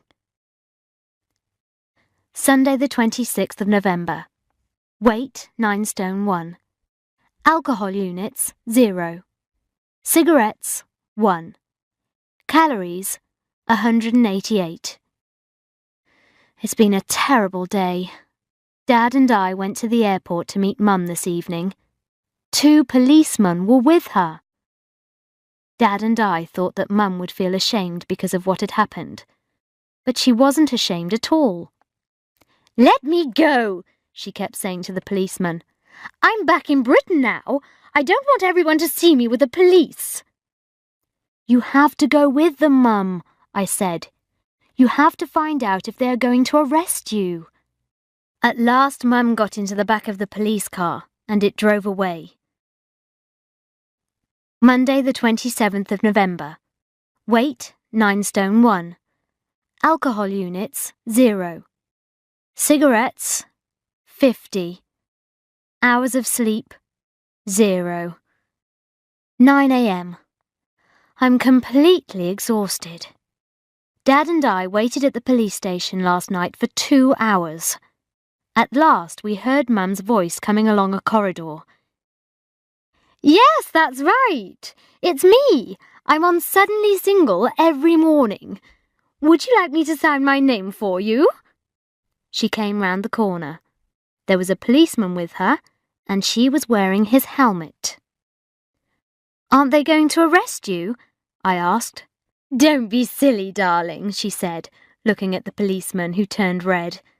"Of course they're not going to arrest me." "So what happened?" I asked her when we were in the car. "Oh, it was just a silly problem," said Mum. "The Portuguese authorities wouldn't give us planning permission to build the apartments, but we had a super holiday." "Where is Julio?" I asked suspiciously. "Oh, he stayed behind in Portugal." We went back to Una and Geoffrey Alconbury's. Everyone looked angrily at Mum. So she decided to go straight to bed. Then the phone rang for Dad. "That was Mark Darcy," said Dad. "He's still in Portugal. He's made a deal with Julio and he's got some of the money back." Everyone was very happy and very grateful to Mark Darcy.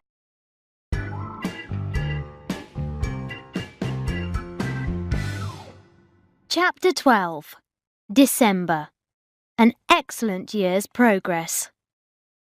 Monday the 4th of December. Weight 9 stone 2. Must lose some weight before Christmas. Alcohol units 3. Cigarettes 7. Calories 3,876. Oh dear. I've just been to the supermarket. The shops are all beginning to get ready for Christmas. Mark Darcy still hasn't called me. Tuesday the 5th of December. Weight 9 stone 2. I really am going to go on a diet today. Alcohol units 4. Cigarettes 10. Calories 3,245. Better. Mark Darcy still hasn't called. Maybe he is too good to go out with me. I should go out with someone else. For example, Daniel. I just called Shazza. She said I must not go out with Daniel again. 2 a.m. Why hasn't Mark Darcy called me? Why? Why? Friday the 8th of December. Weight 9 stone 5. Alcohol units 4. Good. Cigarettes 12. Excellent. Christmas presents bought 0. Cards sent 0. 4 p.m. Jude just called. She said, "See you at Rebecca's place on Sunday." "Rebecca's place?" I said. "What's happening at Rebecca's?" "Oh, hasn't she—" "She's just having a few friends round. I think it's a kind of dinner party." "I'm busy on Sunday," I said. This wasn't true, but I didn't want to tell Jude that I hadn't been invited. Why had Rebecca invited Jude and not me? 9 p.m. I had a drink with Shazza, and she said, "What are you wearing to Rebecca's party on Sunday?" Midnight. I must not get upset about not being invited to Rebecca's party. It's not important. 5:30 a.m. Why hasn't Rebecca invited me to her party? Why? Saturday the 9th of December. Christmas parties to look forward to? 0. 7:45 a.m. I was woken up by a call from my mother. "Hello, darling. Are you coming to the Vibrant TV party on Tuesday?" she asked brightly. "Everyone's going." Vibrant TV is the name of the TV company I work for. "I haven't been invited," I said. "Maybe you haven't worked there long enough," she said. "But, Mum," I interrupted, "you don't work for Vibrant TV." "Well, that's different, darling," she said. "I've got to go now. Bye!" 11:30 a.m. I called Tom to see if he wanted to go out tonight. "Sorry," he said. "I'm busy. But I'll see you tomorrow at Rebecca's party." Tom has only met Rebecca twice, and I've known her for 9 years. So why has she invited Tom and not me? 2 p.m. I went shopping and bumped into Rebecca in a department store. "Hi," I said excitedly. "Oh, hello," she said in a cold voice. "I can't stop to talk. I'm in a hurry." As she left the shop, I tried not to cry. Christmas is supposed to be a time of happiness, for families, romance, warmth and presents. But if you have no boyfriend, your mother is going out with a Portuguese criminal, and your friends don't want you anymore, it's very sad and lonely. Monday the 11th of December. I returned from work to find a message from Rebecca on my answer phone. "Bridget, this is Rebecca. I know you work in TV now and you go to glamorous parties every night. I know you're too busy to come to an old friend's party, but you could have replied to my invitation." I called Rebecca immediately, but there was no reply. I decided to go round to her place. As I was going downstairs, I met Dan, the Australian guy who lives in the flat underneath. "Hi," he said. "Did you get your mail? I've been putting it under your door so you don't have to come downstairs in the cold every morning." I rushed back upstairs and went into my flat. I lifted up the doormat. There, under the mat, was a little pile of letters, Christmas cards, and invitations. They were all addressed to me. Thursday the 14th of December. Weight, 9 stone 3. Alcohol units, 2. Cigarettes, 14. Calories, 1,500. Parties, parties, parties. Everyone is inviting me to Christmas parties. Friday the 22nd of December. It's nearly Christmas. I've started thinking about Daniel again. I can't believe that he hasn't sent me a Christmas card. Saturday the 23rd of December. Weight, 9 stone 4. Alcohol units, 12. Cigarettes, 38. Calories, 2,976. 6:45 p.m. Oh, God, I'm so lonely. Even Jude has forgotten about me. She's with vile Richard tonight. 7 p.m. Jude called me. She was crying. Jude is coming round. She'll be here by 7:30. Vile Richard has gone back to his old girlfriend. 8 p.m. Daniel just called. He was very drunk. "I love you, Jones," he said. "I've made a terrible mistake. Stupid Suki made of plastic. I'm coming round. Midnight. Neither of them came round. Vile Richard changed his mind and came back to Jude.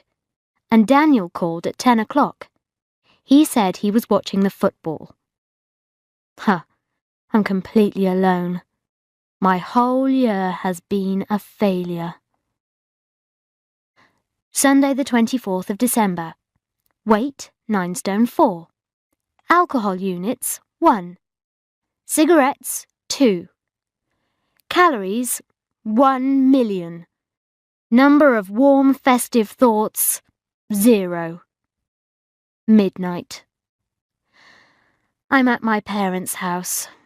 Once again, I am spending Christmas Eve alone in my parents' house in a single bed. It's so embarrassing. Monday the 25th of December. Weight 9 stone 5. Alcohol units 2. Cigarettes 3. Calories 2,657. Number of crazy Christmas presents 12. 12:30 p.m. I went downstairs to find Mum and Doona in the kitchen preparing the vegetables for Christmas dinner. Every Christmas my mother and Una have a terrible argument about the gravy, the sauce made with the juices from the turkey. Both of them think they know the best way to make gravy. They had just started arguing when there was a terrible crash. Then a figure burst through the French windows from the garden. It was Julio. He was holding a bottle of wine.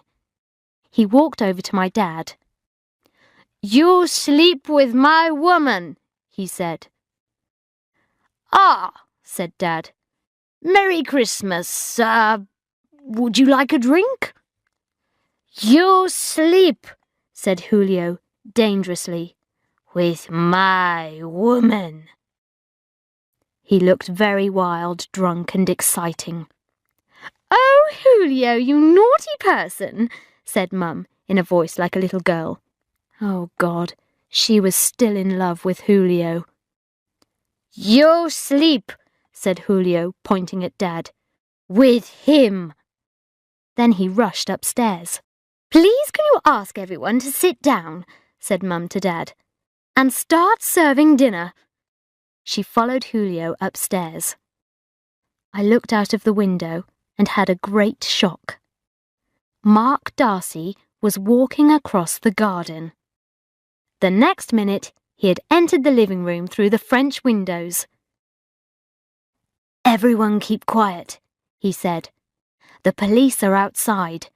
I'm not sure if Julio's violent.